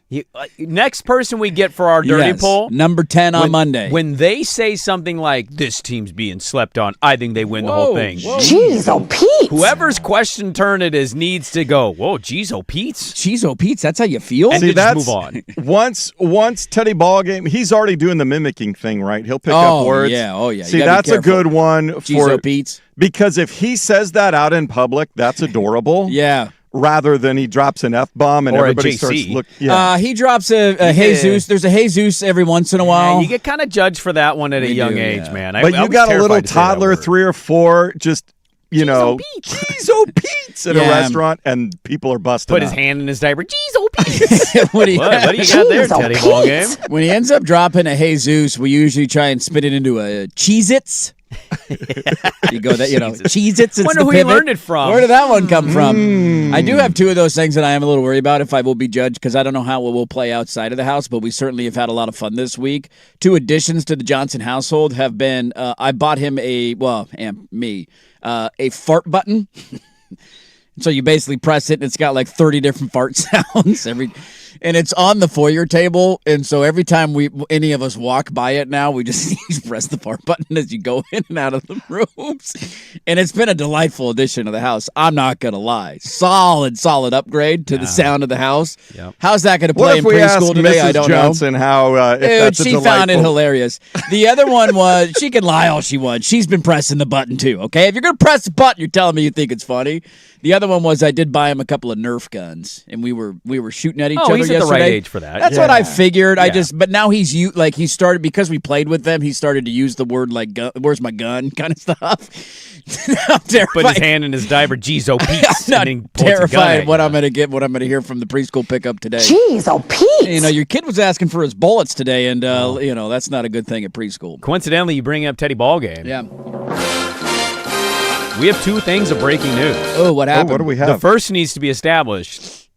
Great dad moment for one Andy Johnson. He put a kid Rydell 49er helmet on his son during the 49er preseason game. Well, it also was a test for him, too, because he has 2 kid Rydell helmets, and they happened to be playing each other last night.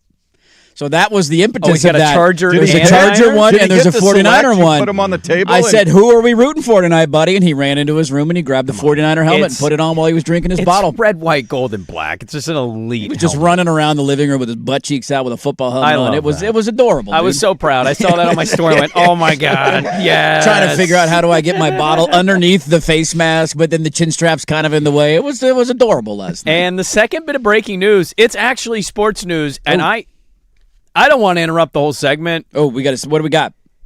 There's something weird, and like you can point to the economy on this. I don't know. Shams Charania just reported that a guy named Mark Stad has just bought the largest shareholder of the Minnesota Timberwolves and Lynx by buying out Mark Lowry's 4.5 valuation. They just got the team. He just bought it. Well, he was a minority owner with that new ownership group. Okay. So he was already there. So now he's buying out the primary So guy? Why are we flipping I don't know. organizations right now in the NBA? Is A-Rod still involved? It doesn't say he's out. Okay, so A-Rod's still a part He of the just group. bought out by Mark Lowry, who is A-Rod's the primary friend. guy, yeah. Right. There's something really odd. What's happening in the NBA? I don't know if there is a direct correlation with economy stuff. Yeah. But this is a bad look for the league to have like 4 franchise.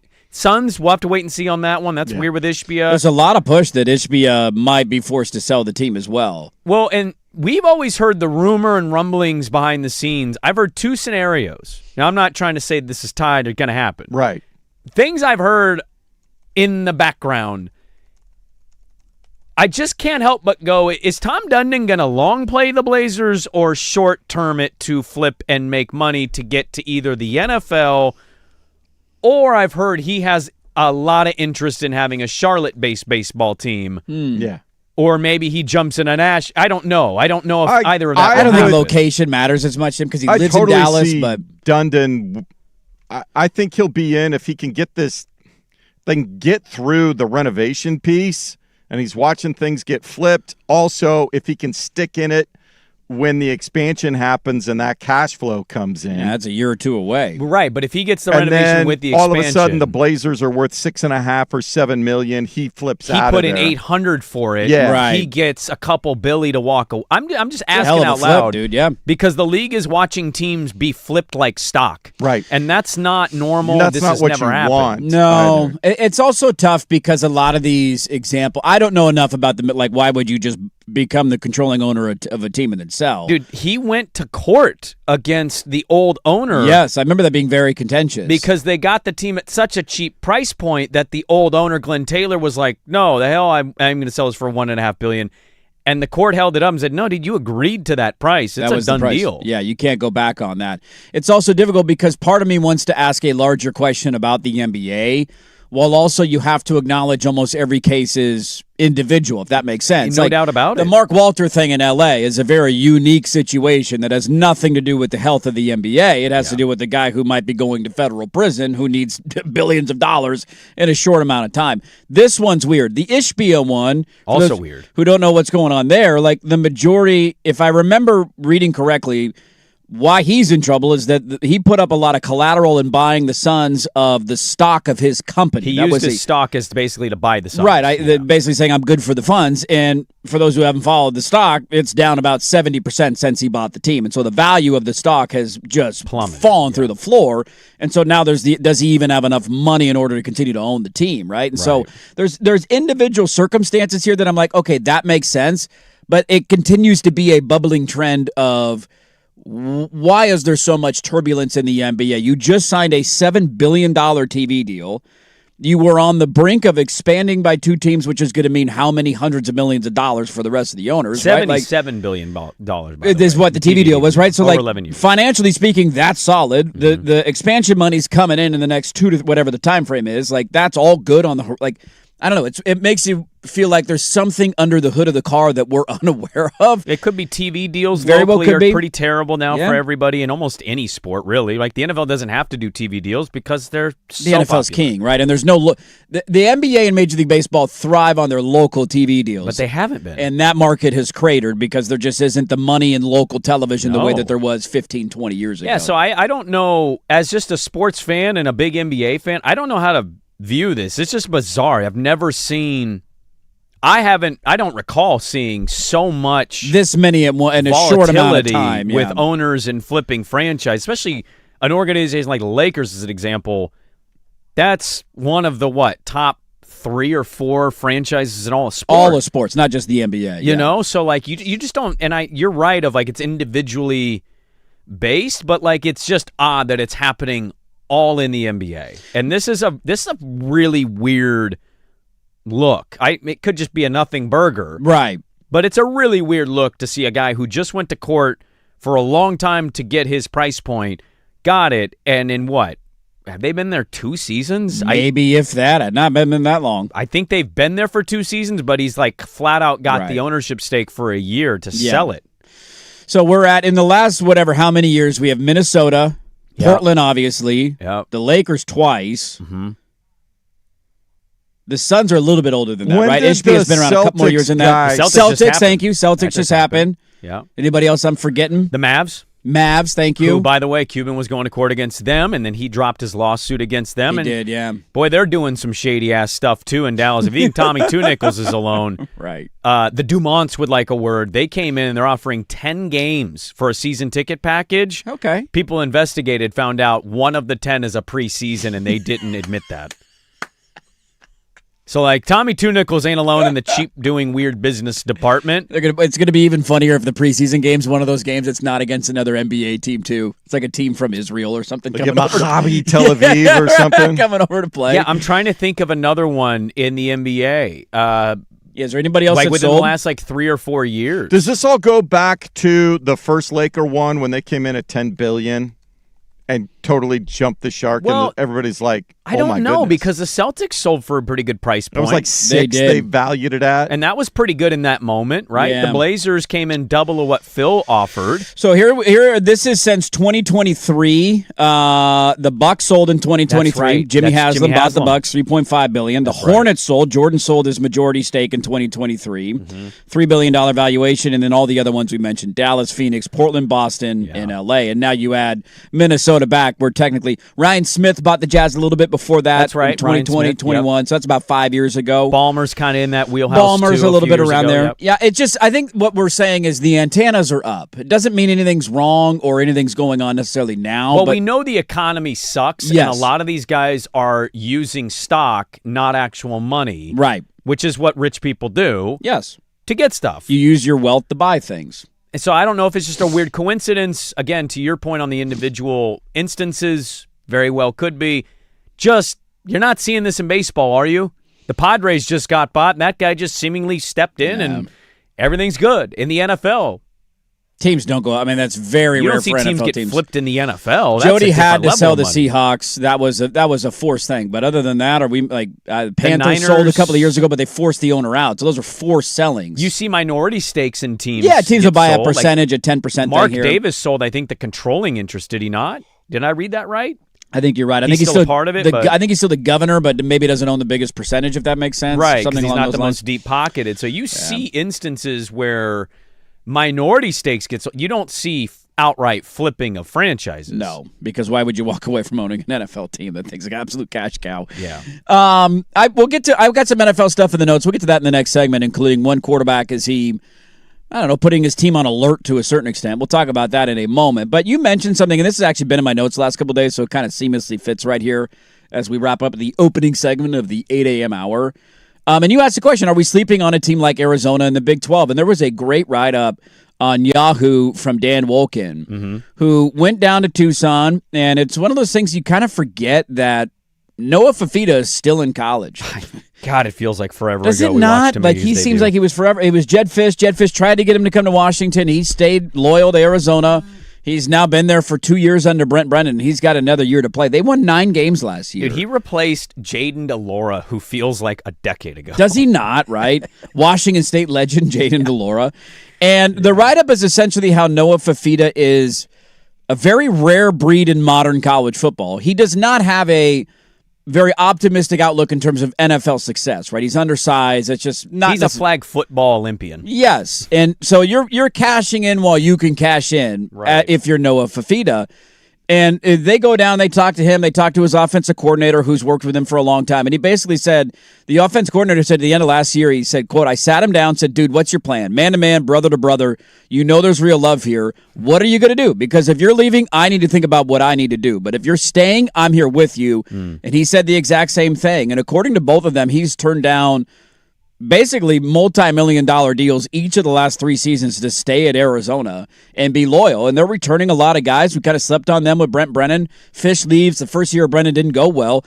They win 9 games last year, and now to your point in the Big 12, he's one of those rare guys who's going to end up playing every year of his career in college at one school. That's a smaller school. It's not Ohio State. It's not Georgia. It's not Oregon. It's Arizona. His head coach left and wanted to take him with him. How often do we see the quarterback follow the coach? Quite often. Didn't happen in this case, and I don't know. I was reading through this and kind of the person he is behind the scenes and what he's doing with some of his money, turning down bigger paydays. And I found myself reading the article and rooting for Arizona and Noah Fafita this year. I've always liked Noah Fafita. His first season with Brennan, that didn't go particularly the way that he thought it would, right? And then they have this kind of bounce back year.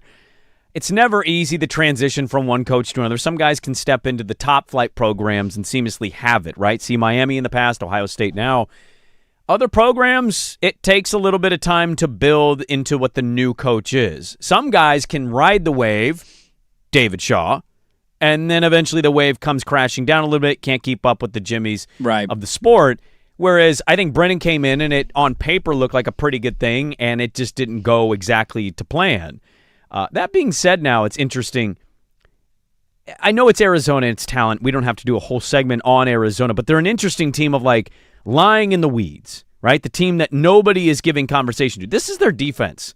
Redshirt senior, senior, redshirt senior, senior, transfer redshirt senior, transfer redshirt junior with Dalen Austin, and redshirt senior.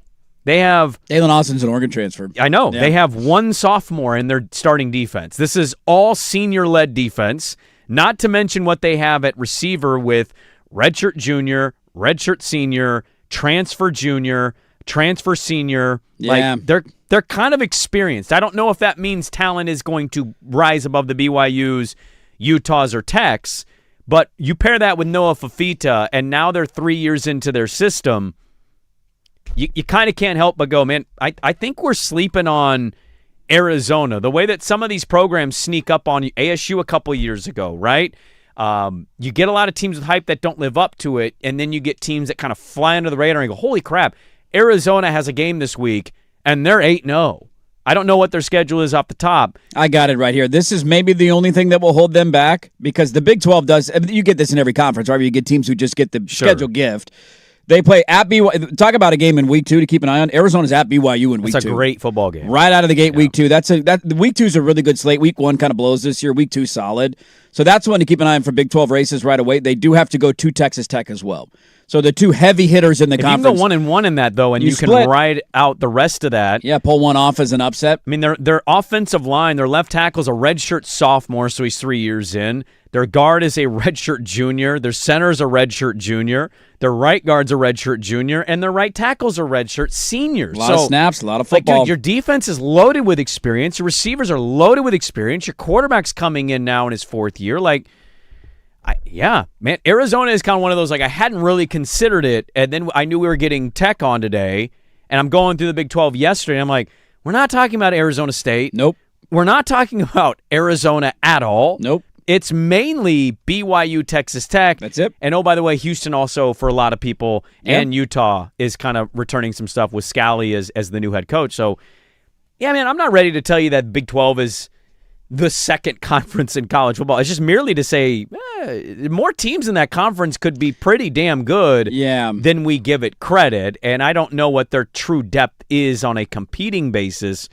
But maybe we look at the college football playoff and they have multiple teams this year that we give real consideration of winning a game or two. It's funny. I almost feel like the SEC Big Ten debate is the same as the Big 12 ACC debate, where there's no doubt in my mind going into the year, the SEC's deeper than the Big Ten. They have more good teams than the Big Ten does, but they don't have maybe the top end, right? Maybe they don't have a team that could beat Indiana, Ohio State, or Oregon. Right. And I feel this, the Big 12, there's no doubt in my mind they're deeper than the ACC. Like, when you rattle off all these teams, That to me, there's like 5, 6, 7 good teams that I would classify good teams in that conference. I don't feel that way about the ACC. They had 7-5 Duke in the conference championship last year, man. Like Miami was Virginia fifth in the standings right? by technical tiebreak. But they have a team that got to the national championship, so they have a contender where I don't necessarily view any Big 12 team as a contender. So, but do they have an feels like the elite same team? debate. I think is what they need the They most. got to figure that out. It's so stupid, but also it's just the way the sport works, man. You have to have the one elite team that goes to a certain threshold in the playoff to garner the respect for the rest of the conference. One other reason, if you're looking for rooting for Fafita, I love this in the story. Basically, it said last year after games, if they won games, Fafita would not do post-game interviews because he wanted his teammates to get the credit. Oh, that's awesome. And every time they lost a game, he was the only guy that went up there and answered questions to kind of become the face of it. There's other stories about like defensive coordinator having a daughter. There was no post on social media, and he'd show up to the house with a gift or for a surprise birthday dinner. He just seems like a genuinely good dude. He's been down there a long time, and I'm rooting for Arizona this year. Their four running backs, by the way, are all seniors. That's it. When you look it's at that, just so senior laden as a and team. Experience it matters. It's a big thing, especially early in the season, man. So we'll see if Arizona ends up surprising this year. They came out of nowhere last year to win 9 games. Let's go to the National Football League. Is this a red flag for a franchise? How do we view the comments? We'll talk about it next on The Fan. Now.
Sports Center update on the Fan Sports Network, 105.1 FM and 1080 AM. Brought to you by 808 Hawaiian Restaurant. Mixed plates like Grandma used to make if your grandma were from the Big Island. Woodstock, Burnside, Beaverton, or online at ate-oh-ate.com. First on the Fan. NFL preseason week 2 continues on tonight. 3 games highlighted by the Broncos and Packers. 6 o'clock kick in Denver. That'll be on the NFL Network. Thursday night, it was Justin Herbert getting the start for the Chargers, but he only went 3 plays. They went 3 and out on the opening drive. That was it. They got hammered by the 49ers 41-17. In Houston, Fernando Mendoza played the entire first half for the Raiders. They only managed a field goal. He gave up an 80-yard pick six. However, the reserves rallied late, and Vegas gets a 22-20 win over the Texans. Portland Fire trying to keep their faint playoff hopes alive tonight. They take on the Toronto Tempo in Vancouver, BC. 7 o'clock tip. Coverage over on 910 ESPN Portland begins at 6:45. The Fire, 2.5-point favorites. I'm Jason Swigard from the George McCoy at Warren Allen Sports Desk. Don't call your mom. Call George McCoy at warrenallen.com. This is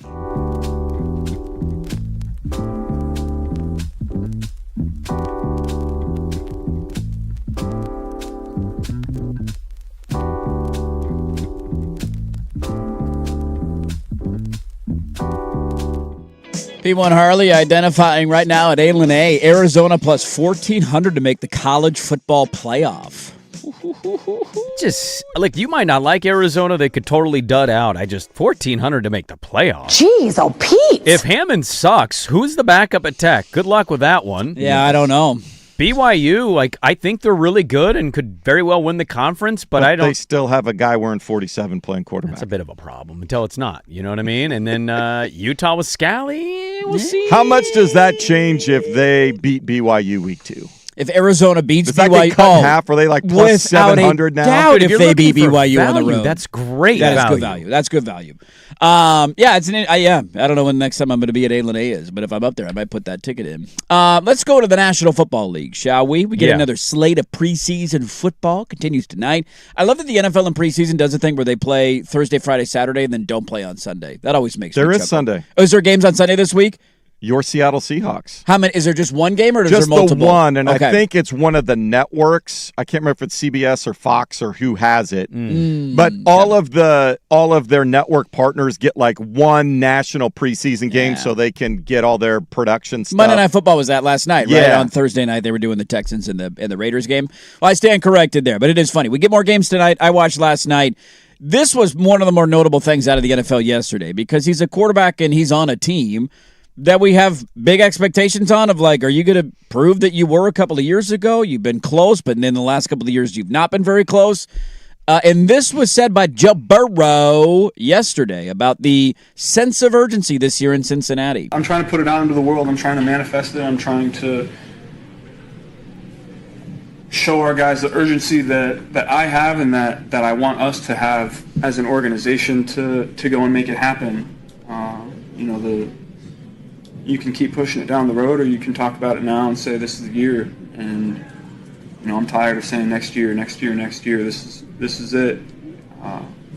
Your life is too short to keep pushing things down the road, and I'm trying to instill some urgency and some intensity in everybody to go and be great every day and try to go make it happen.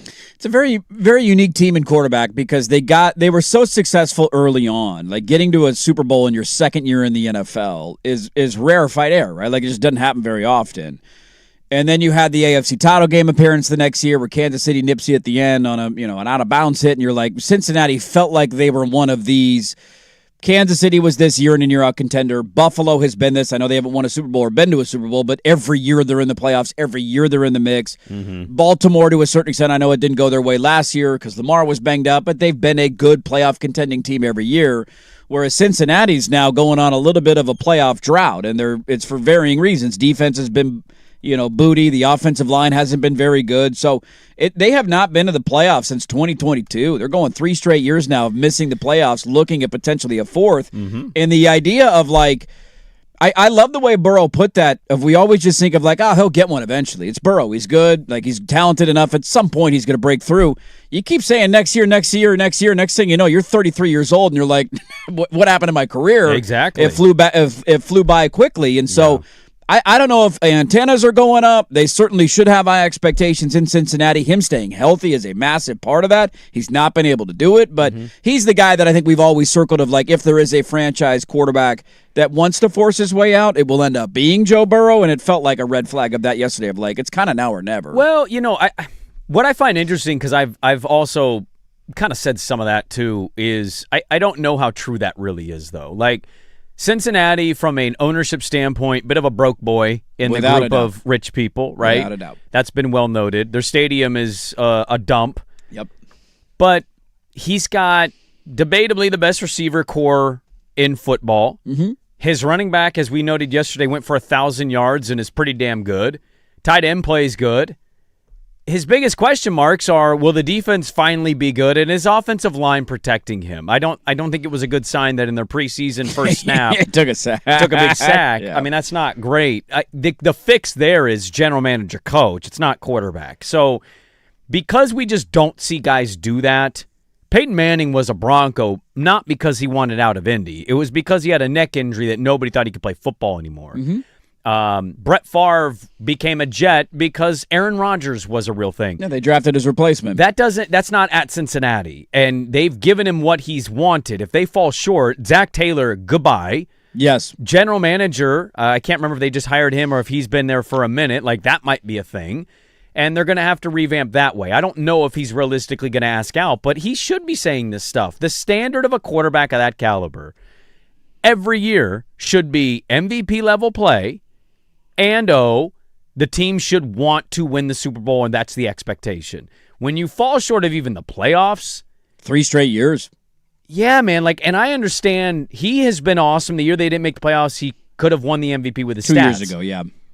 But he can't stay healthy, and they're not making the playoffs, and he's in Tier 1, and Lamar Jackson has a down year from a team standpoint, Tier 2. And he's got 2 MVPs. And I've always felt there's been a bit of a double standard with how we view some of the guys in the position and not others. And Burrow deserves the recognition of one of the best.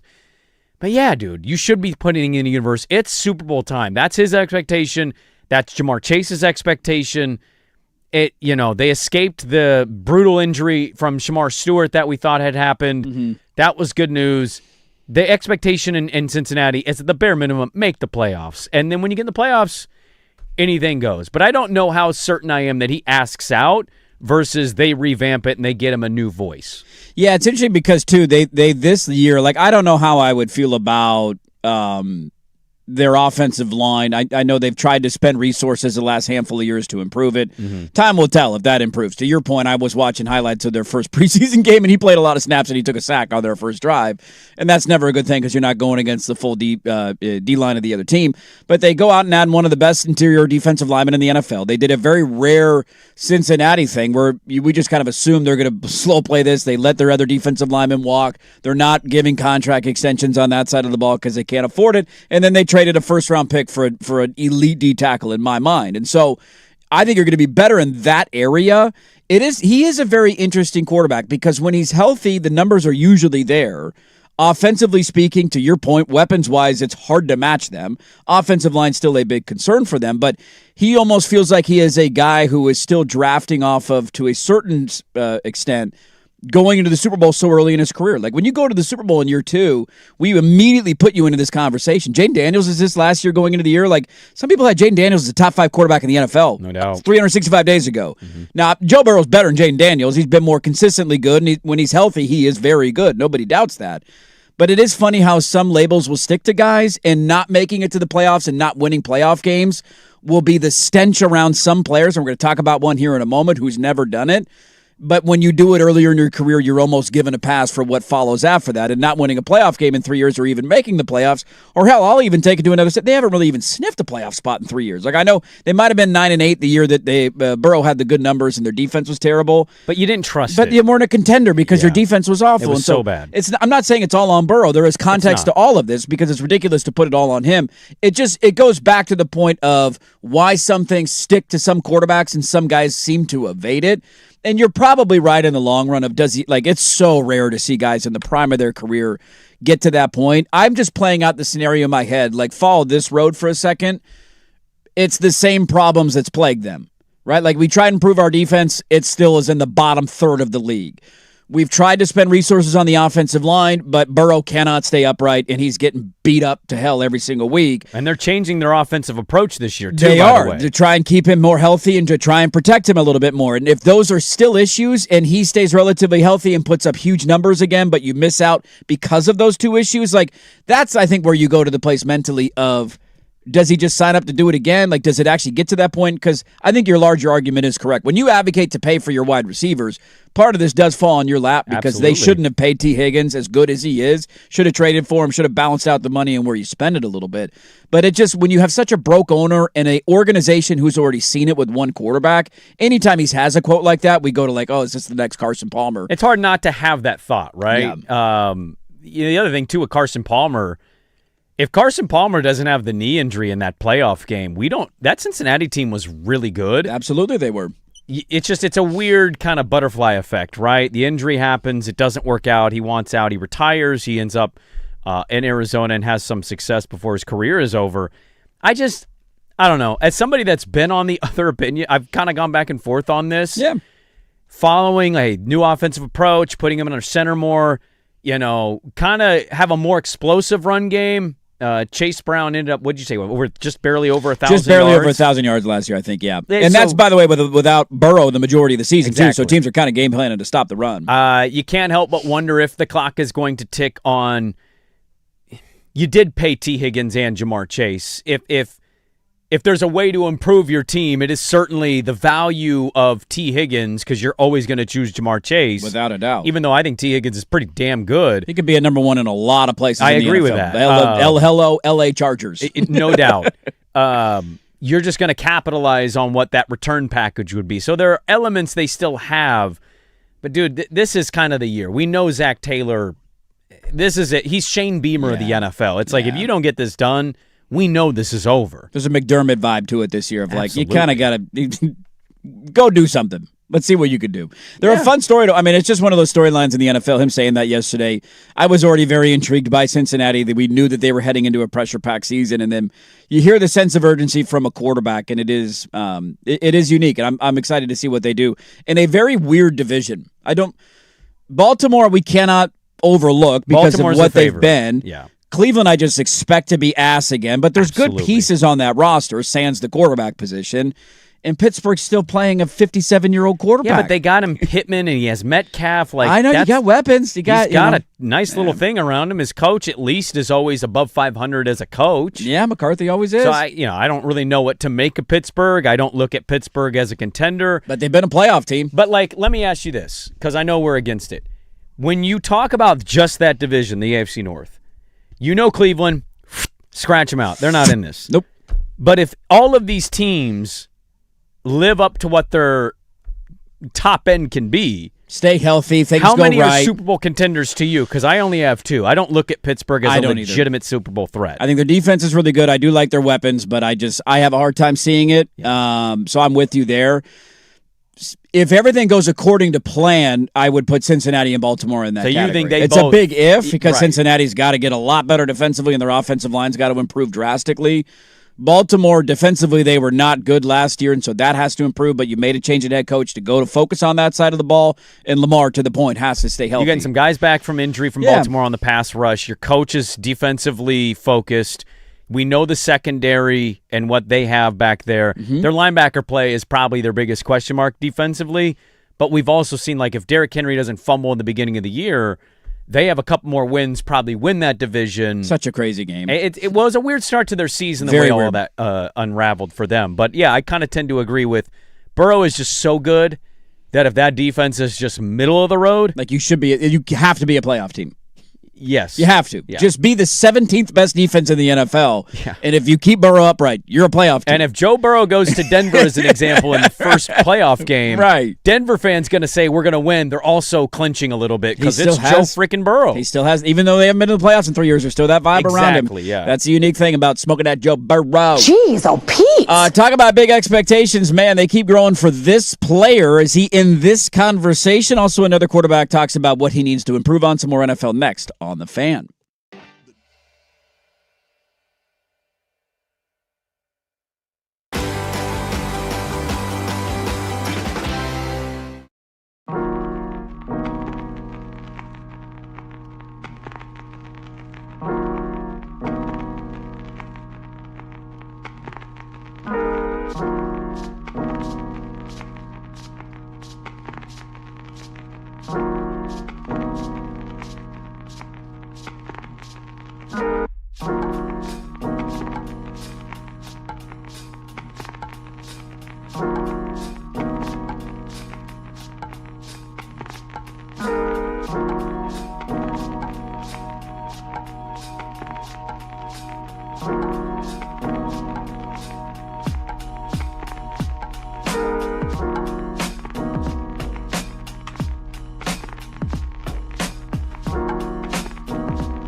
All right, welcome back in. 8:48 on your Friday morning. Happy Friday morning to everybody. It's a football Friday. Feels good. Feels good. Can I ask you a football question? Fire away. We're talking football right now.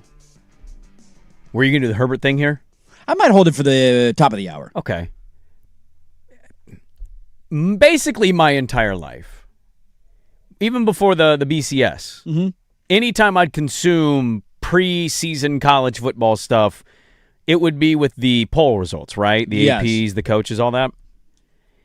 Mostly in my life, the team that won the title almost always came in the next year pseudo-won. You probably give me some standalone examples of when they didn't. Yeah. But mostly that's how my brain And if not number one, you'd be top 3 or 4. It's not a little odd that Indiana came in like 7th? It's very weird.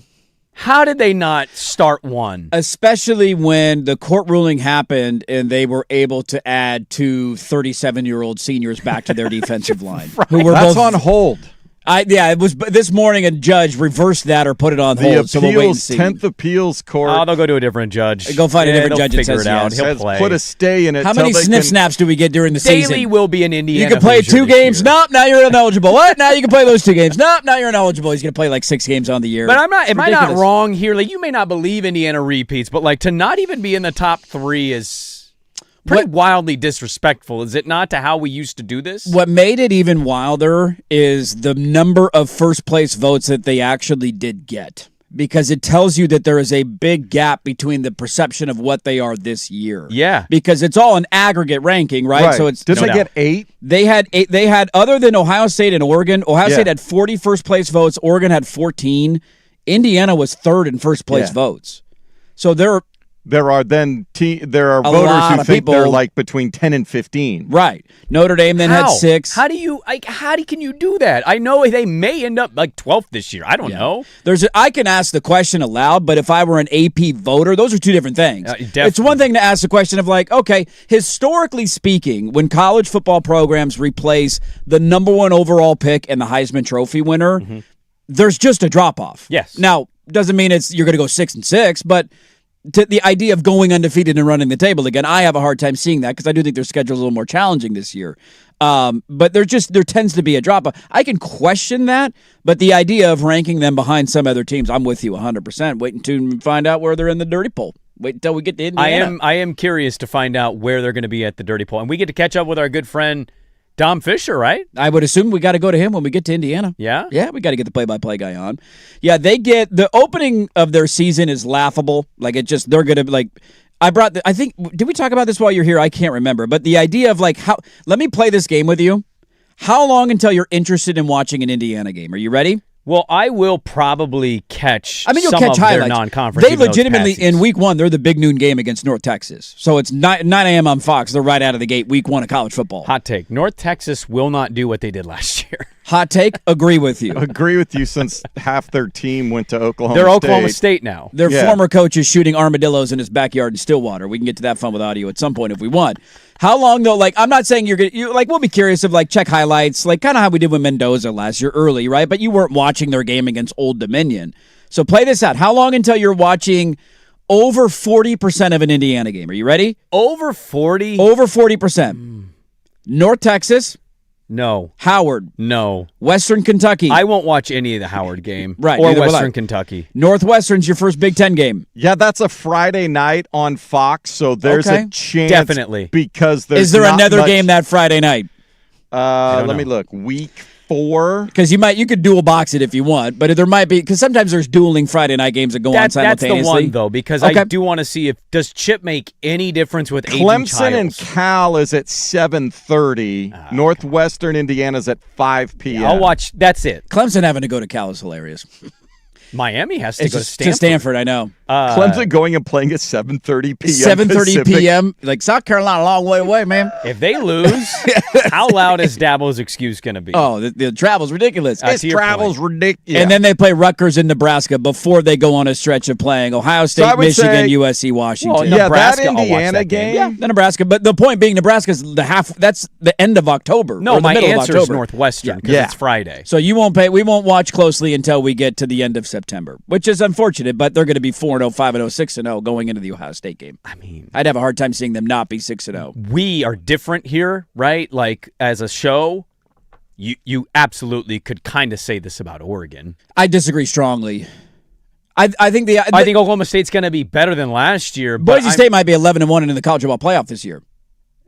I'm not saying it's a murderer's row schedule. I don't think Boise State Oregon's going to go the way it did last time. Neither do I. I think Lanning's going to have a nice little can of whooping. But I also am not going to compare Boise State and North Texas. Oh, yeah, or Oklahoma State and Howard. We agree now, on the Portland that. State game you give it to me, by all means, that's your Howard opponent. That's in week 3. But I at least have an intriguing storyline for those games that it was at Sands, Oregon. Is Boise the best team in the G6? And Oklahoma State, not that intriguing, but they have a quarterback who made a lot of noise last year. Mestamaker was one of these there's at least a storyline that I can get involved in. I will not watch a second of North Texas, Howard, or Western Kentucky football this year. No matter the second? No matter the opponent. No Not matter a the second? opponent. That's Come egregious. on. That's aggressive. You'll watch half a quarter. I won't watch more than 15 minutes No, of you're North gonna- Texas, come up Howard, next. Western Kentucky. Are we sure about Indiana this year? No, North the Texas first second one- quarter. I don't know. The only one that would do anything is the North Texas game, but I'll be in Eugene getting ready for the Boise State game. So maybe I'll have it on the iPad because North we'll be Texas getting around the to that best time. of those three. That's easily the best of those 3. Easily. What do you know about Western Kentucky? Nothing. What about Howard? Dude, don't mess with the Hilltoppers. I'm just going to go out on a limb. It's Texas. I'm just going to go out on a limb. Shot in the dark. What's the line for Oregon Boise State? The line for Oregon Boise Is that State. sub 17? I don't believe so. Yeah, because I hear what you're right in the sense of Oklahoma Like they could State. be the G6 rep. That's at least That's fair. a storyline. Very fair. I also think with Oregon returning that talent, that game shouldn't be remotely close to what it was last time. Let's quickly. They shouldn't we'll be go. a punt return away from losing at home to Boise State this year. Boise State 24.5 is. I'm just looking on ESPN. 24.5. What's North Texas Indiana's line? 30 and a 35 and a 40.5. What do you think it is against Howard? Let's play this fun game real Not quick. listed. Oh yeah, can you not It's do one that? of those minus 50s and they I don't got list Ducks minus 25 at Dude, A. Come on, they have you winning the game by What about 30 Western points. Kentucky? Let's see the Western Kentucky line. That also might be not listed. Hold on. 47 and a half. I mean, it's got to be Yeah, something. it's not listed currently. See, so Yeah. they're not even worth betting. If you want a fun one for week They're 1. not going to have Oregon, Portland State either. No. Oh, yeah, you can't bet on that game. And you shouldn't watch that game unless you're a Duck fan. A fun line for week 1. Would you lay the wood Ohio State, Ball State, 50.5? We got to go. What are we talking about this? Talk about big expectations. Will this player live up to them this season? Because we're putting him in conversations. A little more NFL audio. We'll kick out the final hour next. Football Friday on the Fan. Big hits, big bets, big plays. Today I'm laying the big wood. This is the Layin' Wood Report, brought to you by Mr. Plywood, serving Portland for over 50 years. And again, the hang time showcased Cowling from the 16. Trying to get to the edge and does. Gets a block. Now down the sideline. Keeps his footing across the 40. Cowling with one to beat, and he does. He's going to go. Jacob Cowling. House call. Touchdown Niners. Yeah, Noah Eagle there on the call. NFL Network. Jacob Cowling, 83-yard punt return. Niners drubbed the Chargers, who got laid wood on. Wooded? They got wooded last night. They wooded. The Niners wooded. DeZon Stribling really the story of this. Yes. 4 catches on 5 targets. He's had 11 catches for 109 yards in 2 preseason games. I think Cowling's going to return punts for the Niners all year. And the interesting thing with the Chargers right now is their backup quarterback competition. It's Lance versus Uiagalelei, and that battle's still alive. How did DJ play? I did not watch the second half. I didn't even see Lance play, to be honest. I didn't watch the second half of that. I did not either. Layin' Wood Report brought to you by Mr. Plywood, who just served me all of the lumber I need. I started my fence project yesterday, and as soon as I get off the air today, we'll continue that project. Great customer service, top notch. Been serving Portland for over 60 years. Delivery, custom cutting, special orders, you name it, they got it. Southeast Stark Street's the location. Check them out online, mrplywoodinc.com. The wood is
105.1 FM and 1080 AM.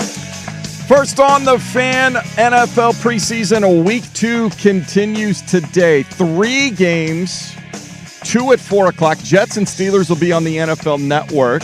New York 1.5-point favorites. 4:30, Panthers and Jags. It's actually in Jacksonville. Carolina minus 1.5. Then at 6 o'clock, Broncos and Packers in Denver. The Broncos -6. NFL Network will join that game once Jets-Steelers is all done. The Portland Fire, north of the border in Vancouver, BC, taking on the Toronto Tempo, trying to keep their faint playoff hopes alive. 7 o'clock tip coverage on 910 ESPN. Portland starts at 6:45. Portland 2.5-point favorites. They have begun round 2 at Belle Reve Country Club in St. Louis. The BMW Championship, second of the FedEx Cup playoff events. They will whittle the field down to 30. Michael Thorbjornsen is now at 8 under. He's 4 under on its round today. J.J. Spawn, one of the first-round co-leaders at -7. Rory McIlroy, Chris Gotterup, Gary Woodland, all at 6 under. Jason Swigart from the George McCoy at Warren Allen Sports Desk. Don't call your mom. Call George McCoy at warrenallen.com. This is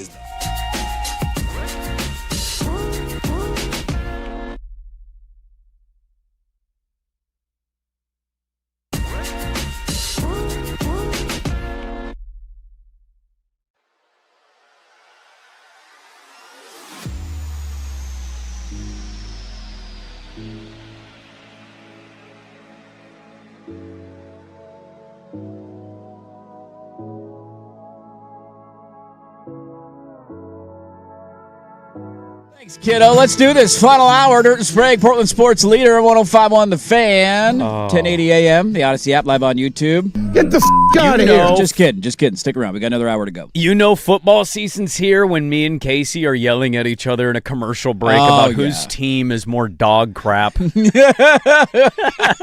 fantastic. He's wearing a 6 Steeler hoodie, and I give it to him. Steelers got great looks, man. Great logo. All-time great logo. It's one of those, I'm jealous of the fans because I'd love rocking some Steeler gear. Well, my brother-in-law went to a Steelers-Ravens game about a decade plus ago, and I was like, how was he? He's like, dude, we were waving the towel. You get into it, He's not even man. a Steeler fan, he's a Dolphin guy, but look, I have a lot of respect for that franchise. I do think they've absolutely stopped caring about the quarterback position for a better part of, 8 years?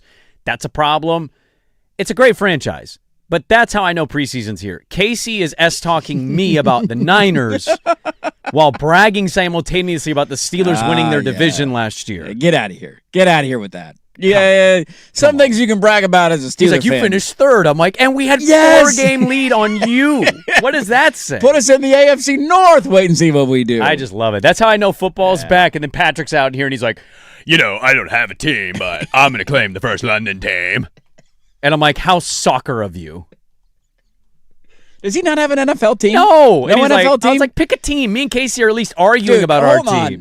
Challenge fly quickly. I've always actually thought from an NFL standpoint, a really fun documentary to do would be to get somebody. I kind of thought this during the World Cup too, like all these Europeans coming over and be like, oh my God, look at South Carolina. It's beautiful. Like getting somebody that would go and visit every NFL stadium for a home game, immerse themselves, like almost like a recruiting visit of a high school kid. And, you tailgate, you walk around, you do the traditions, put on the gear, you're a part of the fan base for the day, and then they decide at the end of the documentary who they are going to become a fan of. And it'd be funny to see who they would end up picking and for what reason. He helped you find your European football fandom, your Champions League fandom. We play Leeds this weekend. You wanted to find a Champions League team to follow, English Premier League to follow, and he helped you do how does he not? You gotta have one. There's got to be some rooting interest in the NFL. Well, yeah, he gave me 7 because I didn't want to be a bandwagon top end Premier League fan like Swag is. Right. And I didn't be want a Dodger fan, Cowboy fan. Well, he only roots for Tottenham when they're winning the whole thing. I didn't want to be at the bottom, right? So he gave me a list of teams that were right sandwiched in the middle. And Nottingham Forest was one. I love red. The logo's dope. Chose them. They almost got relegated. He needs that in the NFL. We need to do this for him for the NFL. And he's like, the London thing. And I just... No. London should not have a team. Don't let that be your fandom. I thought he was referencing the Jags. This is not an international sport. Just stop it. It is, actually. There's an international game almost every week now. No, there's not. It's over. I think this year, isn't there one? There is. I mean, yeah. Because the Niners play in Australia week 1, and then probably every week. There's a Mexico City or something. I think there's 10 international games this 10 year. total. I think there's going to be 12 next year. He's going to make it happen every year. I mean, they're just, they want to get to that point. Yeah. If we're going to follow what you followed for English Premier League. So he gave me 7 of the middle of the table. So Denver's out, Seattle's out, New England. Like if Rams are out, Buffalo's out, San Francisco's out, like Philly's got to be out. Let's go down to the middle of the sport. So give me like dead middle of the sport. Here would be the 7-ish, middle-ish teams, and I don't think we'd eliminate because none of them are, as dynasties are going to dominate their way to the sport. Tampa. You're going to I'll just go to 10 and 7 or worse. The Chargers are kind of in this category. So you have Pittsburgh, Green Bay, Minnesota, Detroit, Carolina, Indy, technically Baltimore just off of last year's standings, Tampa, Atlanta. Him becoming a Cowboy fan would be pretty funny. And then Cincinnati maybe is in there. So here's an easy answer for me. He actually identifies with this team, I think, the most. Because Patrick Harris he's an interesting duck. Okay? He's a Timbers fan. Yes. Green and gold. Yeah. He is a Guardians fan. Red and blue. Navy blue. Cleveland. So if we're going Portland to Cleveland now. Middle America. This is for you. He's a Washington State Cougar, so he is. crimson and gray. Yeah. Pullman, Washington. There's no real rhyme or reason for him with these fandoms, right? Outside of he went to Wazoo, get it. Lives Not in a Portland, connection with any of the rooting interests. They're all different. I can actually think of one of the teams you just named that lines up with what his overall fandom experience has been, and it's the Minnesota Vikings. Yeah. It's a good one to jump on. He's an absolute skull clapper with a dart in his mouth. They have a soccer vibe in their stadium. They're with absolutely the skull clapping. insane, like English Premier League fans. It's another color scheme that doesn't make any sense with any of the other colors. Doesn't fit the ones that he already has. Yeah, they have perpetual letdown. See the Guardians in a World Series. Yeah. Like it kind of makes Jeez, sense. oh Pete! Patrick Harris should be a Minnesota Viking fan. I think we just came to the conclusion there. Welcome to the Viking fandom. Get your skull clap ready and get ready to learn Kyler Murray, buddy. Like, don't be a London fan, dude. No, that's stupid. Come on. Don't root. No, we should not expand. Minneapolis is a beautiful city. Quick question: if you want the NFL to expand, when's Chelsea moving to New York? Is that gonna happen? No. Okay. That would never happen. When's Manchester United coming to play in Houston? Never. Oh, they're not going to move over here? No. Why wouldn't they do that, though? When's Nottingham Forest going to come play in Jacksonville? Never, dude. We're renovating our stadium. Got it. On the River Trent. Just checking. Yeah, just making sure. This is a one-way street, evidently, but not the other way around. Tottenham's signing half a Man City. Hey, you want an NFL team? By all means. You can have Jacksonville. Nobody gives a rip about Jacksonville anyways. Right. And I get a Premier League team out of it? Are they playing in Orlando this year? Oh, he's a Husky fan. He hates the he's Huskies. saying no purple. No purple. God. Then he's a Colts fan. That's an interesting fandom thing. Does that follow you for other teams that you hate? No. I don't think it does for me either. Well, I'm trying to think. Who I like a lot of red. Like I hate Washington just as Patrick and I are in lockstep in our hatred of the Huskies together. But if I were that wouldn't impact me if I grew up a Minnesota Vikings fan, I don't think. No, you can't. I don't think it would either. I'm not going to jump. I do like the Vikings. You cancel an entire color off of a can't hate do of that. one team. I've always had this in state as an Oregon guy. My baseball team's the same color as the Beavers. That's right. Yeah, the orange and black. I'll wear orange and black stuff around the office sometimes. People will look at me and be like, "Are you?" Oh, nope, Giants. No. Yeah, because I don't want to give him one that's just one. No, you can't give him a just champion. He also needs a little heartbreak city. You can't the Bills fit the mold. What about Detroit right now? Good. 2 years ago, I would have said you're a front runner, but they didn't make the playoffs last year. No, some Honolulu. Talk about heartbreak and pain. No success. There's nothing there outside of Barry Sanders and Calvin Johnson. Not a lot going on. Yeah, the Lions are a good one. Detroit's not bad. You can bite a kneecap. He also told me Nottingham Forest is the Carolina Panthers of the Premier League. Maybe the Carolina Panthers. Yeah, he's short. Bryce Young's short. You're short. I'm short. He's looking up to Bryce Young. You know what I mean? Get on a step stool, see eye to eye Bryce Young. Or maybe he wants to jump on the bandwagon of this year's MVP. One of the best offenses in the NFL, one of the most complete offenses in the NFL, and I absolutely expect Justin Herbert to be in MVP conversations deep into this season. Healthy, this is a very good offensive line and a great scheme in Mike McDaniel. O'Marion Hampton, their young running back, should be a stud, and they are plenty talented on the perimeter. I think the biggest challenge is, can Justin Herbert just add a little bit of anticipation to his game, a little bit of some touch on some throws, because that's such a premier part for this offense. But the way that Mike McDaniels marries run, pass, creates easy throws for quarterbacks, and not only completions, but chunk throws, Justin Herbert should thrive. He's had some unbelievable seasons in his NFL career. He should thrive in this offense. He's tied for 4th, by the way, so it's like that's not a scorching hot I was just take. about to pull up the odds. So he's tied for 4th for MVP with odds. May and Mahomes, yeah. Really? According to Vegas Insider's DraftKings National, it's Allen, Lamar, Burrow, and then May, Mahomes, Herbert are tied. Interesting. Would you place the bet? Yeah. Yeah. Dude, the one thing that could benefit him greatly, we don't like the receivers a whole lot. Like, I think Ladd McConkey and Johnston are fine, but they're lacking that true difference maker, in my opinion. Mm-hmm. The one thing that's absolutely going to help him, that without a doubt put Tua in a conversation a couple years back, what is he going to do with Herbert? Quick read. Protect him, yeah. Quick throws. Like, it's not, he'll have moments of Herbert improvising or staying in the pocket to develop and maybe take a hit. McDaniel's going to quick read it. And they're going to run the football. They're going to do what Harbaugh wants to do, and they're going to get Hampton going. It was an underrated part of what Miami's offense was, actually. It's why we know who Achane is. I think that's an element for Herbert. The quick read, the quick hit, get the ball out fast, don't take a lot of big hits, don't get injured, with marrying that with the run game. Yeah. Why? Him, Mahomes, like, if you want to bet any of those guys, I totally get it. He's 4th in the odds. Let me ask this question, because I was curious. I knew we were going to do this. I pulled up the MVP odds to look at him. I figured he would have been a little bit further down the list, but maybe that's just me being naive, because the McDaniel thing is certainly gives people hope that Herbert will take a step, statistically speaking. So your top 5 or 6 guys, if I get past Matthew Stafford, so here are the guys Matthew Stafford and above with the odds: Josh Allen, Lamar Jackson, Joe Burrow, Patrick Mahomes, Herbert, Drake May, Caleb Williams, Dak Prescott, Matthew Stafford. That's the top 9 in MVP odds in the NFL.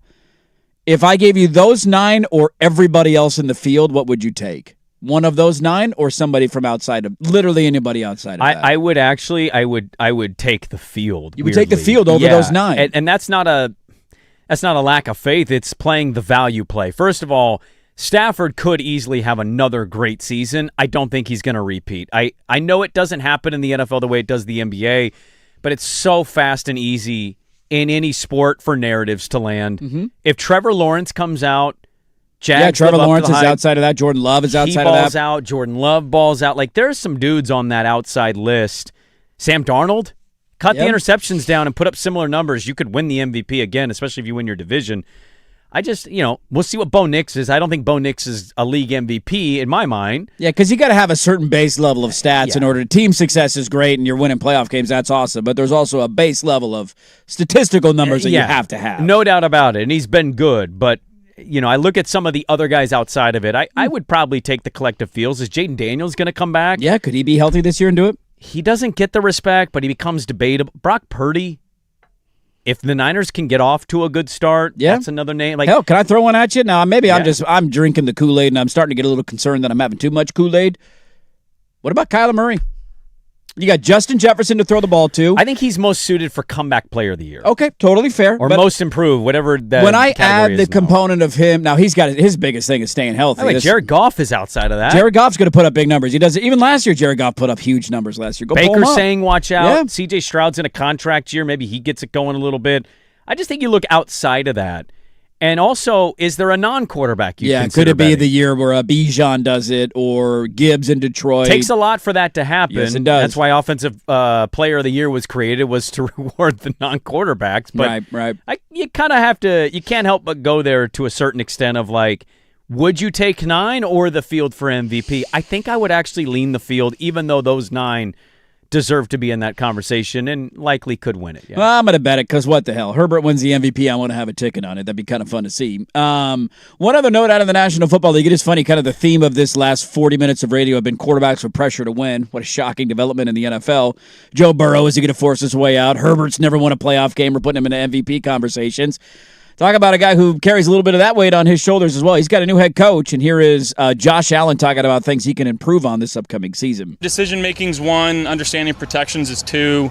throwing the ball away 3, I do believe that's a quarterback stat. Understanding what's going on is the main thing, and 2, not making a bad play worse. And I think there was too many times last year where I did that, trying to make something happen. I could have avoided quite a few sacks last year and just thrown the ball away. But we learn and we move on. It's funny, too, because when you go back, I don't know if it's the reason they lost, but a massive reason they lost in the playoff game on the road in Denver was his turnover at the end of the first half, where he just mind-numbingly fumbled the football.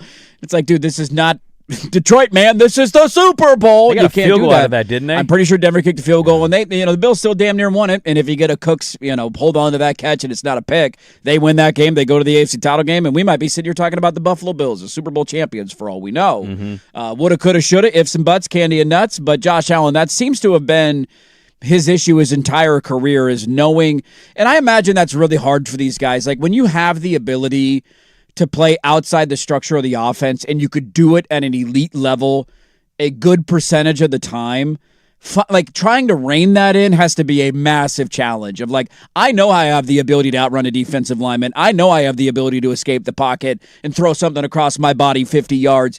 But then occasionally when I do that, I'm going to get strip sacked, or I'm going to throw a pick, or I'm going to turn the ball over or take a bad sack, of, like, weighing when to do it and when not to do it. But he's always had that wild hair up his nose. And at times in his career, in particular last year in Denver, it bit him in the ass and was a big part of why they lost. Yeah, well, some people would say, you got to get better with your reads, and you got to protect the football, obviously. But some others, including a Super Bowl champion head coach, would say, take the Ferrari out of the garage more. Ooh, rev that engine. Like, you don't want your quarterback taking hits, right? But he is truly, incredibly in this durable league right now, a one of one. Yep. He is just massively built. He takes hits, and it doesn't quite register on him the way it does most other guys. No. Him and Herbert are kind of like that. Like, Herbert will play through broken hands. And just the size and the ability to withstand it is not easy in the NFL. And so I'm not saying he needs to run the football more per se, but yeah, man, sometimes he gets in trouble by staying around the pocket too much, holding on and waiting versus doing what he did in the beginning of his career, and that was heavily relying on the legs. Yeah. What were his rushing totals last year? He had 579 yards and 14 rushing touchdowns. So he's a guy that, like, that's not bad, but I'd love to see that it's 7. He's had years where he's done that. Instead of lingering in the pocket, taking a blindside hit, strip sack, boom, turnover deep in your own territory. Like, you don't want that to happen. So I'll be curious to see what the bump or change is going to be with Joe Brady now as the head coach. Yeah, new face. Their defense needs to take a step, too. Like, it's a little bit of the Burrow stuff. Like, he was great. He wasn't particularly sharp in that Denver game. But to your point, Cooks doesn't have that ball ripped away. He comes down with it. They win that game. And I think they're in the Super Bowl. And, boy, a Josh Allen Bills-Seahawks Super Bowl would have been, yeah. I think it's a much different result or ending than what we got in that shellacking of a Patriots Super Bowl. So, yeah, the defense has to step up. Use the legs a little bit more is something I would actually tell him, because I think he's at a point in his career, should be able to trust his ability to not take as many big hits, get down on the ground. And I love the improvising outside of the pocket. You're likely to take less blindsided strip sacks as you're just moseying around the pocket than you would going on the perimeter. Just got to be smart, know when it's time to take your shots and when not to take your shots. But he certainly is one of the best in the league, and it's funny looking at his rushing numbers too. He is, and maybe we talked about this last year when it happened, and I just spaced on it. He is the all-time rushing touchdown leader for Buffalo. Yeah. He passed Thurman Thomas last year. And with his rushing yards, he passed Joe Cribbs. He is now 4th all-time in rushing yards in Bills history. The idea of catching Thurman Thomas and the juice is loose, not very likely. But he's going to pass Fred Jackson, who's 3rd all-time at 5,600 yards. He's only about 900 yards away from that. Give him 2 more years. He's going to be top 3 in career rushing yards in Bills history, too. Who did you reference at the top? Thurman Thomas is number 1 in rushing yards. No, but number 2? OJ. Joe Cribbs. The juice is loose. Who's that? The juice is loose. I'm looking. Hold on. Wait. I'm looking around Buffalo. Oh yeah, touche. We nobody ever played here by that name. We struck him from the record. I forgot about that. He doesn't exist anymore. He's not in the Hall of Fame anymore. New stadium, new vibes, new history. Yeah, still in USC. Looking at you, Trojans. Let's get to a couple of more college football notes, including, did a really good story come to a thud of an end? Also, the thoughts on a new quarterback at a place where there are big expectations. We'll get to that little college football throw on your Football Friday. We'll do it next on The Fan.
105.1 FM and 1080 AM. Brought to you by Laurelhurst Market Steakhouse and Butcher Shop. Great spot for any occasion. Don't forget you save 10% on your Butcher Shop order when you dine in. Menus and more at laurelhurstmarket.com. First on the Fan. Could this be the year for the Americans at the U.S. Open? It has been 24 years since an American man won a Grand Slam. Jannik Sinner, world number one, had to withdraw. He's been out since Is that Wimbledon. the one on cocaine? Steroids. Yeah. Steroids. Yeah. Didn't one of them do cocaine? That was Kyrgios. No, that was Nick Kyrgios, the crazy Australian guy. He just came out and was like, I've been doing some blow in the goes, offseason. yeah, I made a mistake, mate. So Carlos Alcaraz is going to play for the first time since a wrist injury in 4 months. So this might be the year for an American man. First time since Andy Roddick in 2003. Okay. I'd like a guess from both of you on this. A guess. Another San Diego Zoo factoid. San Diego. How many animals does the San Diego Zoo house? It is 100 acres. Total animals or total breeds or different kinds of animals? Well, total Species? rare and endangered animals.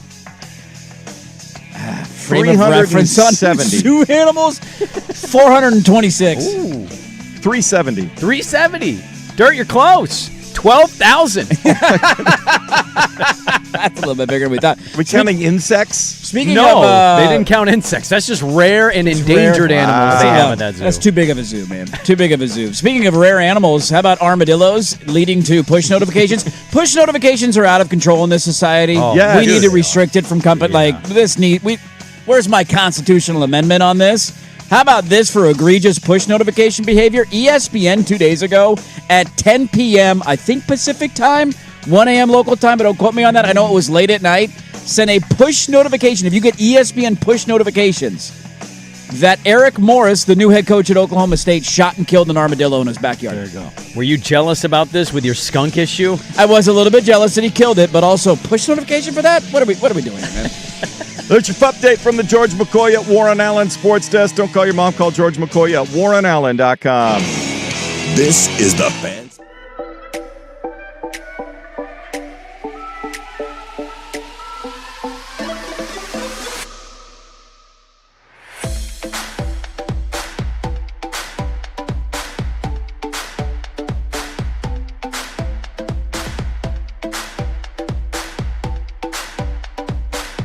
Of course it didn't. We want your pee. No, I didn't ask for sponsors today, but we got to get into, it's our warm-up. It's our preseason, Yeah, he was man. struggling with some preseason parlays. Yeah, I did one on Parlays Thursday. in general are stupid to do. I did one on Thursday, and I went 0 for 3. None of the legs hit. And then I did bet 2 unders that hit, but then for some reason I gambled on Tua and the Falcons. Boys, Jeez, I have a big problem. Yeah, What do you got? geez, what? So I just tried to open my DraftKings app. Oh, yeah? Haven't opened it in a while, probably since the NBA Finals. Oh, do you need to put a deposit in? I don't. I actually did really well last There football you go. season, carried over in the NBA, and then I kind of took it in shorts a little bit. I have like 7 apps that I usually open and go to. I cannot open them because I am on the 12th or 13th declined update from my phone. Yeah, they're not new enough And now to open those yet. apps will no longer re-update because my update is like 13 behind. So I'm at a kind of a stalemate. Do you know your email and login? Yeah, I could log in on my Because you could go and log in desktop. on You're your right. laptop You're and do right. that route. But that is funny when it happens. That's usually the one thing that will push me over the edge of doing the phone update.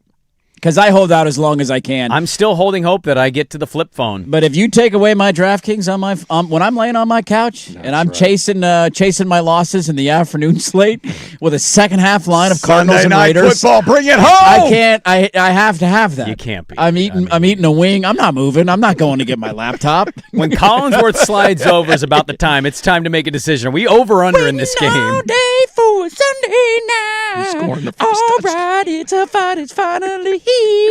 By the way, you brought up the skunk thing. You missed it over your vacation. Did they let the coyote loose? Dude, the scuttlebutt in the neighborhood is I have a neighbor who wants to introduce a coyote to our neighborhood. It's like let it free. Wait, what? To kill the skunks. Coyotes get the skunks. Coyotes kill the Natural skunks. predator. You know, coyotes also kill other animals, Cats. right? Dogs. They're not taking my dog Birds. down. You know, I got a good sized Small dog. children. You know, fun fact about coyotes, they will attack small children. How old's Teddy Ball? Teddy, run! Teddy, run! Just for the scene of having a chance to leave my house at 5 o'clock in the morning and watch out seeing a coyote just mauling a skunk in the middle of the road, I'm kind of intrigued by the idea. You wouldn't feel at all bad watching that happen. No, dude. There was one dead in the middle of the road the other day, and I applauded. I think coyotes only eat dead skunks because I don't think they're messing with that skunk smell. Dude, these skunks are terrorists. They're absolute terrorists. You're not wrong, but I don't think a coyote solves your problem. And oh, by the way, coyotes are not solo animals the way it's people a think they horrible are. idea. Yeah. They will mate. It's a horrible idea. And they will have a pack of coyotes. Now there's a pack. And now there's a bunch of missing children that are all over your neighborhood. What was the movie? I actually just ended up watching it where the kids disappear. I finally ended up seeing it. What was the name of that? No, not Neighbors. It was one of those horror movies, and all the kids in the one teacher's class disappear. Oh, did you ever see that movie? Some of that, yeah, with the gal from Ozarks. Yes. God, why am I blanking? That's like the coyotes that in my neighborhood. All these kids. What happened to the 3 kids down the block, man? We were walking They're to in San the coyote Diego den. Jeez, oh, Pete. I was talking to my nephew, and I go, hey, would you go to a Jurassic Park if they made one? Hell yeah. And he goes, no. And I go, he wouldn't. No. And then my brother-in-law stepped in and he started talking. I go, it'd actually be really funny if they had one and then like it opened in the mid-90s and then just to now you see missing in a child's face since 1994 or Where could he have gone? I don't know. Man. He stumbled into the It's T-Rex just all cage, over the dude. park, but they're not legally liable for what happens. Oh, fantastic stuff. Was this story ruined in college football? We talked about the Akron first drive of the season thing when that came out, buying season tickets, and you could call plays for Akron's opening drive. It became a very big story that a lot of people jumped onto. They sold a ton of tickets. Like, they got what they wanted out of it. They announced their finalists, which I didn't know they were going to do finalists. They've announced their top 10 finalists. Well, then is there like a fan vote for who gets it or something? I don't know. That's a great question. But one of the people in the finalist group. Wait, what is this for? The Heisman? For the Akron play No, call. you got to be sorry. OC for the game. Because I heard, I might have read this wrong on my vacation. Their opponent started buying up season tickets. Robert Morris was buying tickets hoping that they could be the ones calling plays and tank the opening drive. Throw which the is- other team. Which Best is play one. absolutely hilarious idea. Yeah. Aren't they for the, is it for the Heisman or is it the MVP? I can't remember what I read it for. They're allowing a fan vote.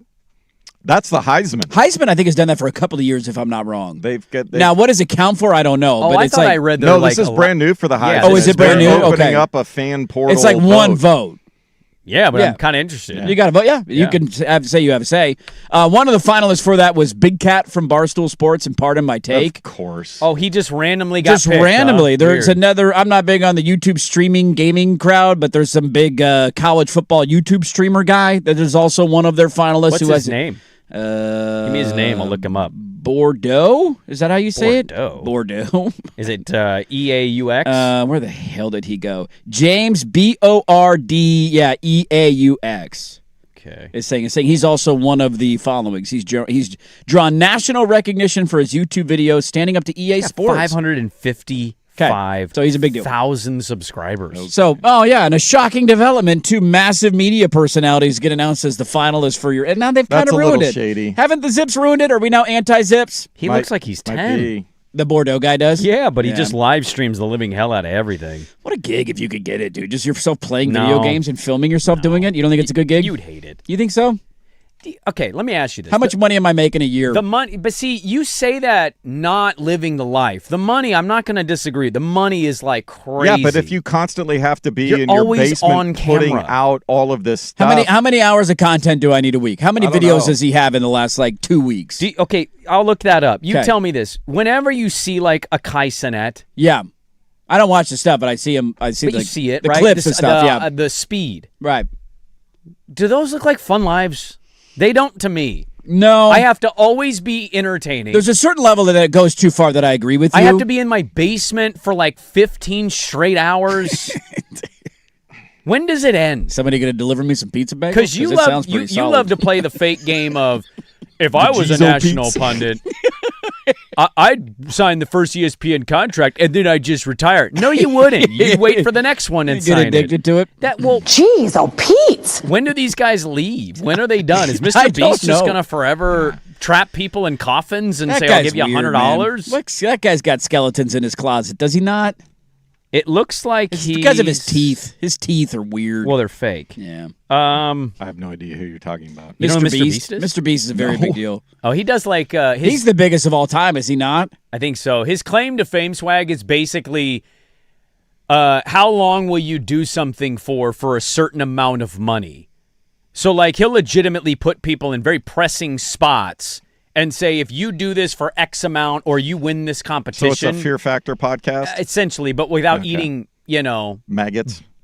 Bug penis. You know what I mean? You're not having to do that. We want your pee. You don't have to get high off a scorpion to win the $1 million. No idea this is going on. Huge. The internet is real, so like it happens. But it looks like he just does. What are we talking? How many in the last 2 weeks? How many videos are we doing here? He does one almost every day. Okay, so one a day video for an hour or two. Yeah, I tried Madden 27 Superstar mode. Is it good? Okay. 111,000 Like, views. I'd imagine the editing part of it's the biggest pain in the ass. That would suck because you film the content and then you don't put all. You're obviously not going to put all the content in there unless you're just live streaming. That's a little bit different. How much money? How many subscribers does he have?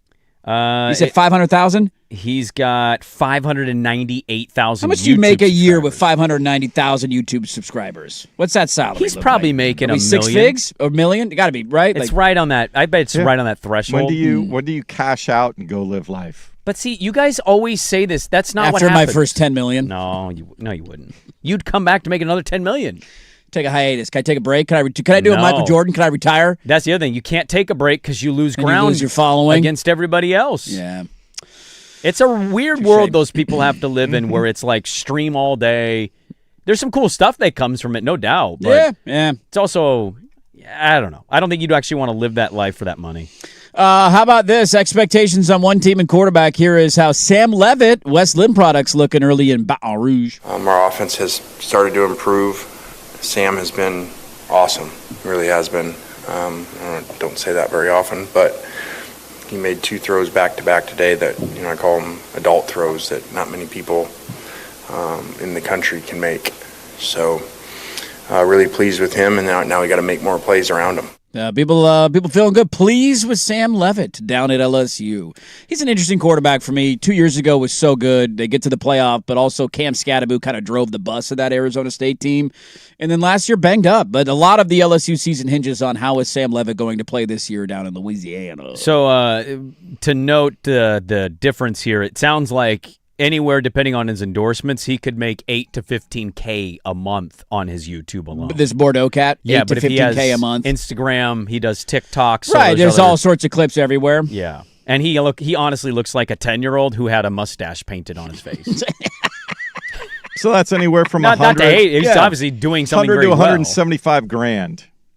I mean, if he's like 22 years old, that's a good gig if you can get it. That's what I'm saying. And he might live in like a Kentucky or something. I mean, the idea Like of a locking king. me in a basement and making me play NCAA football is not the detriment that you think it is. Yeah, till you become like the clavicle of college football video game play. Am I look smaxing now? Making out with hot chicks on my stream. Now we're turning into a late night stream. Here we go, baby. Somebody said he looks like the first man to become a trans man. You got a preseason parlay? Sprague and Line brought to you by... Oh, that's right. We're supposed to gamble with DraftKings. At this point, we feel bad for Sprague. Whisper, there is no update needed. There you go. Good stuff. No, I'm not. I've learned my lesson last week. I'm not. Next week, though, we will have fun with week 0. We can have some fun with week 0 lines because there are actual college games going on. Week 0 lines. Hold on a It'll be second. week 0 lines. I Oh, you got a for bet? You got a preseason bet for me? Nottingham Forest plus 135 Yeah, give me a against Premier First League.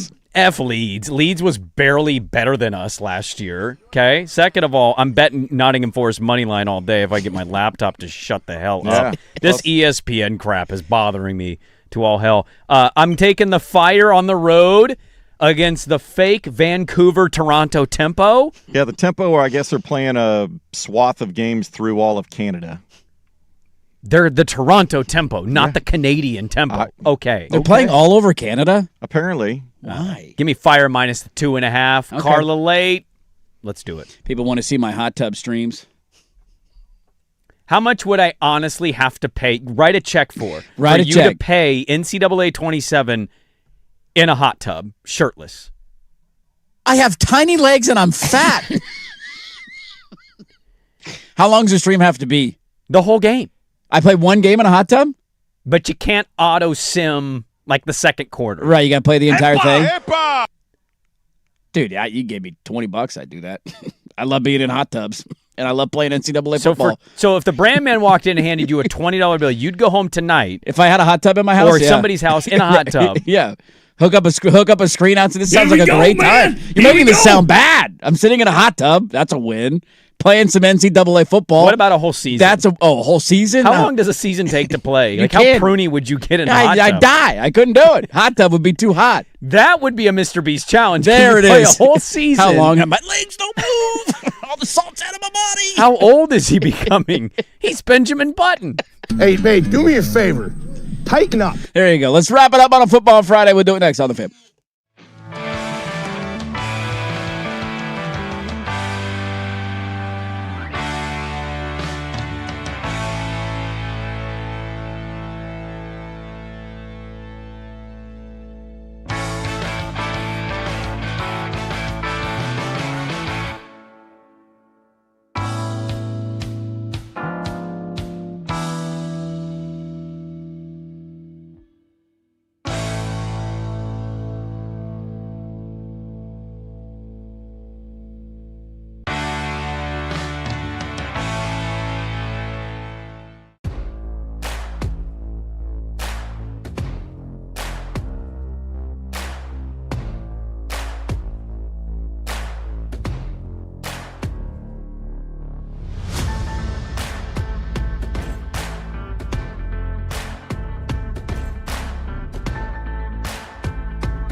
There you go. Fist pumping your way into the weekend every single Friday. Hope your Fridays are off to a good start. Last segment of us for the week, and then we will send you off into your firm of Harrison Moran. Does he have a fill-in, or is he just going solo today? I didn't see Stevie V out there. Stevie Brackett. Stevie Fire out there, so we might Stevie's just not there. He's fly solo. He's our new go-getter. You asked Stevie Brackett something. Usually the answer to that question is yes. He filled in for 2 shows while you were out. Yeah, while I was on vacation. Great. He's filled in a couple times with Patrick, with Danny being gone. He's all over the map right now. But it'll be Casey and Patrick today. Casey's already fired up. I got him charged up for NFL conversation. Jumping into the YouTube chat to talk some trash to you. Did he really? Pulled up the YouTube chat. Quit your bitching, you 49er fan. Did you read these Natalie Harp letters to Trump, by the way? Oh, my God. This woman is insane.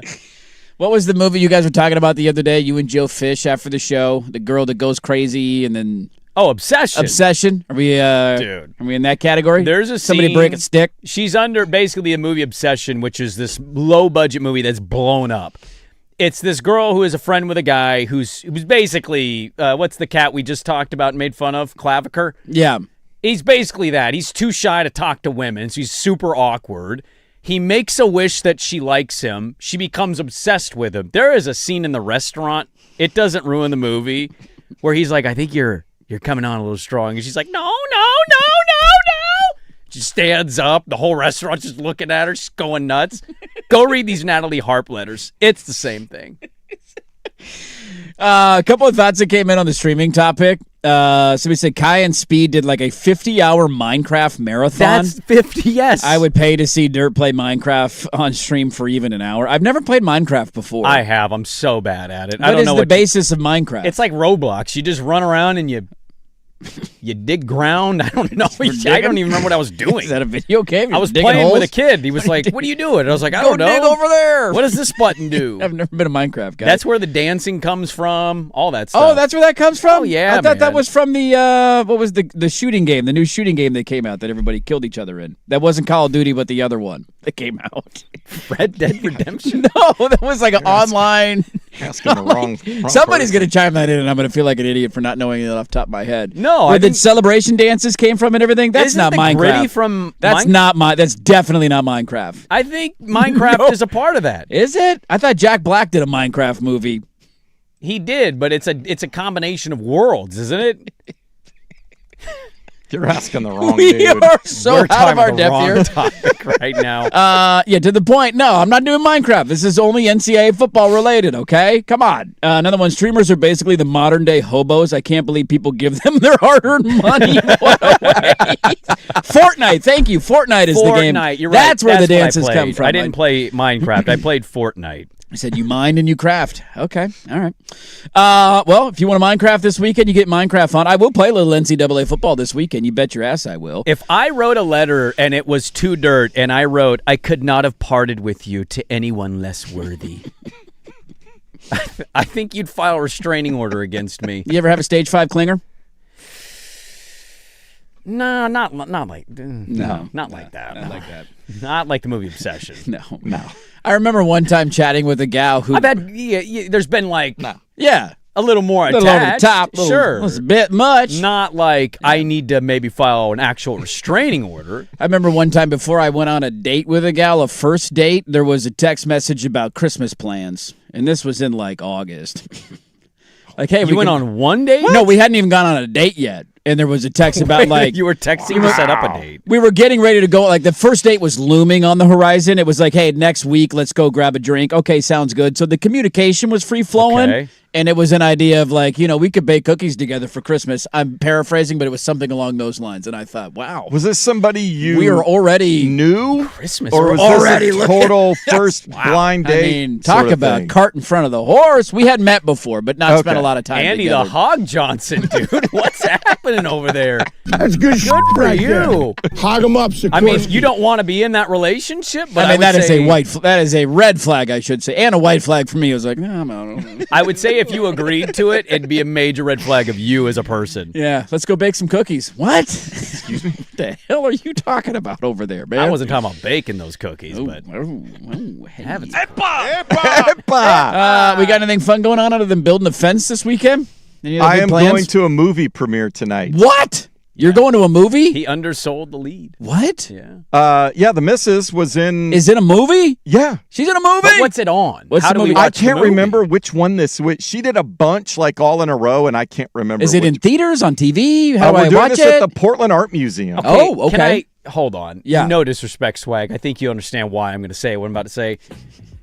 The theater. You have this idea that every movie is still coming out in the theater. Theater. And it's like 90% of the movies don't come on theater I think they're all anymore. still in the theaters, man. It's $19.99 to me, baby. So, yes. I think you need to know the movie, by the way, to be on the red carpet. You should look that up. You got to give me a name of the movie. Can I watch? Is it Viva Ball? What's the name of the movie? Do we have I don't information? know. Follow up? Why are you the red carpet date? I ditch you. Yeah. And you brought bread into the house. So, yeah. So, I made the dinner reservation. I had people defending him, by the way, off the air yesterday. Oh, the bread takes? Yeah. Don't do it. Don't tempt. Yeah. Don't tempt the other with the bread.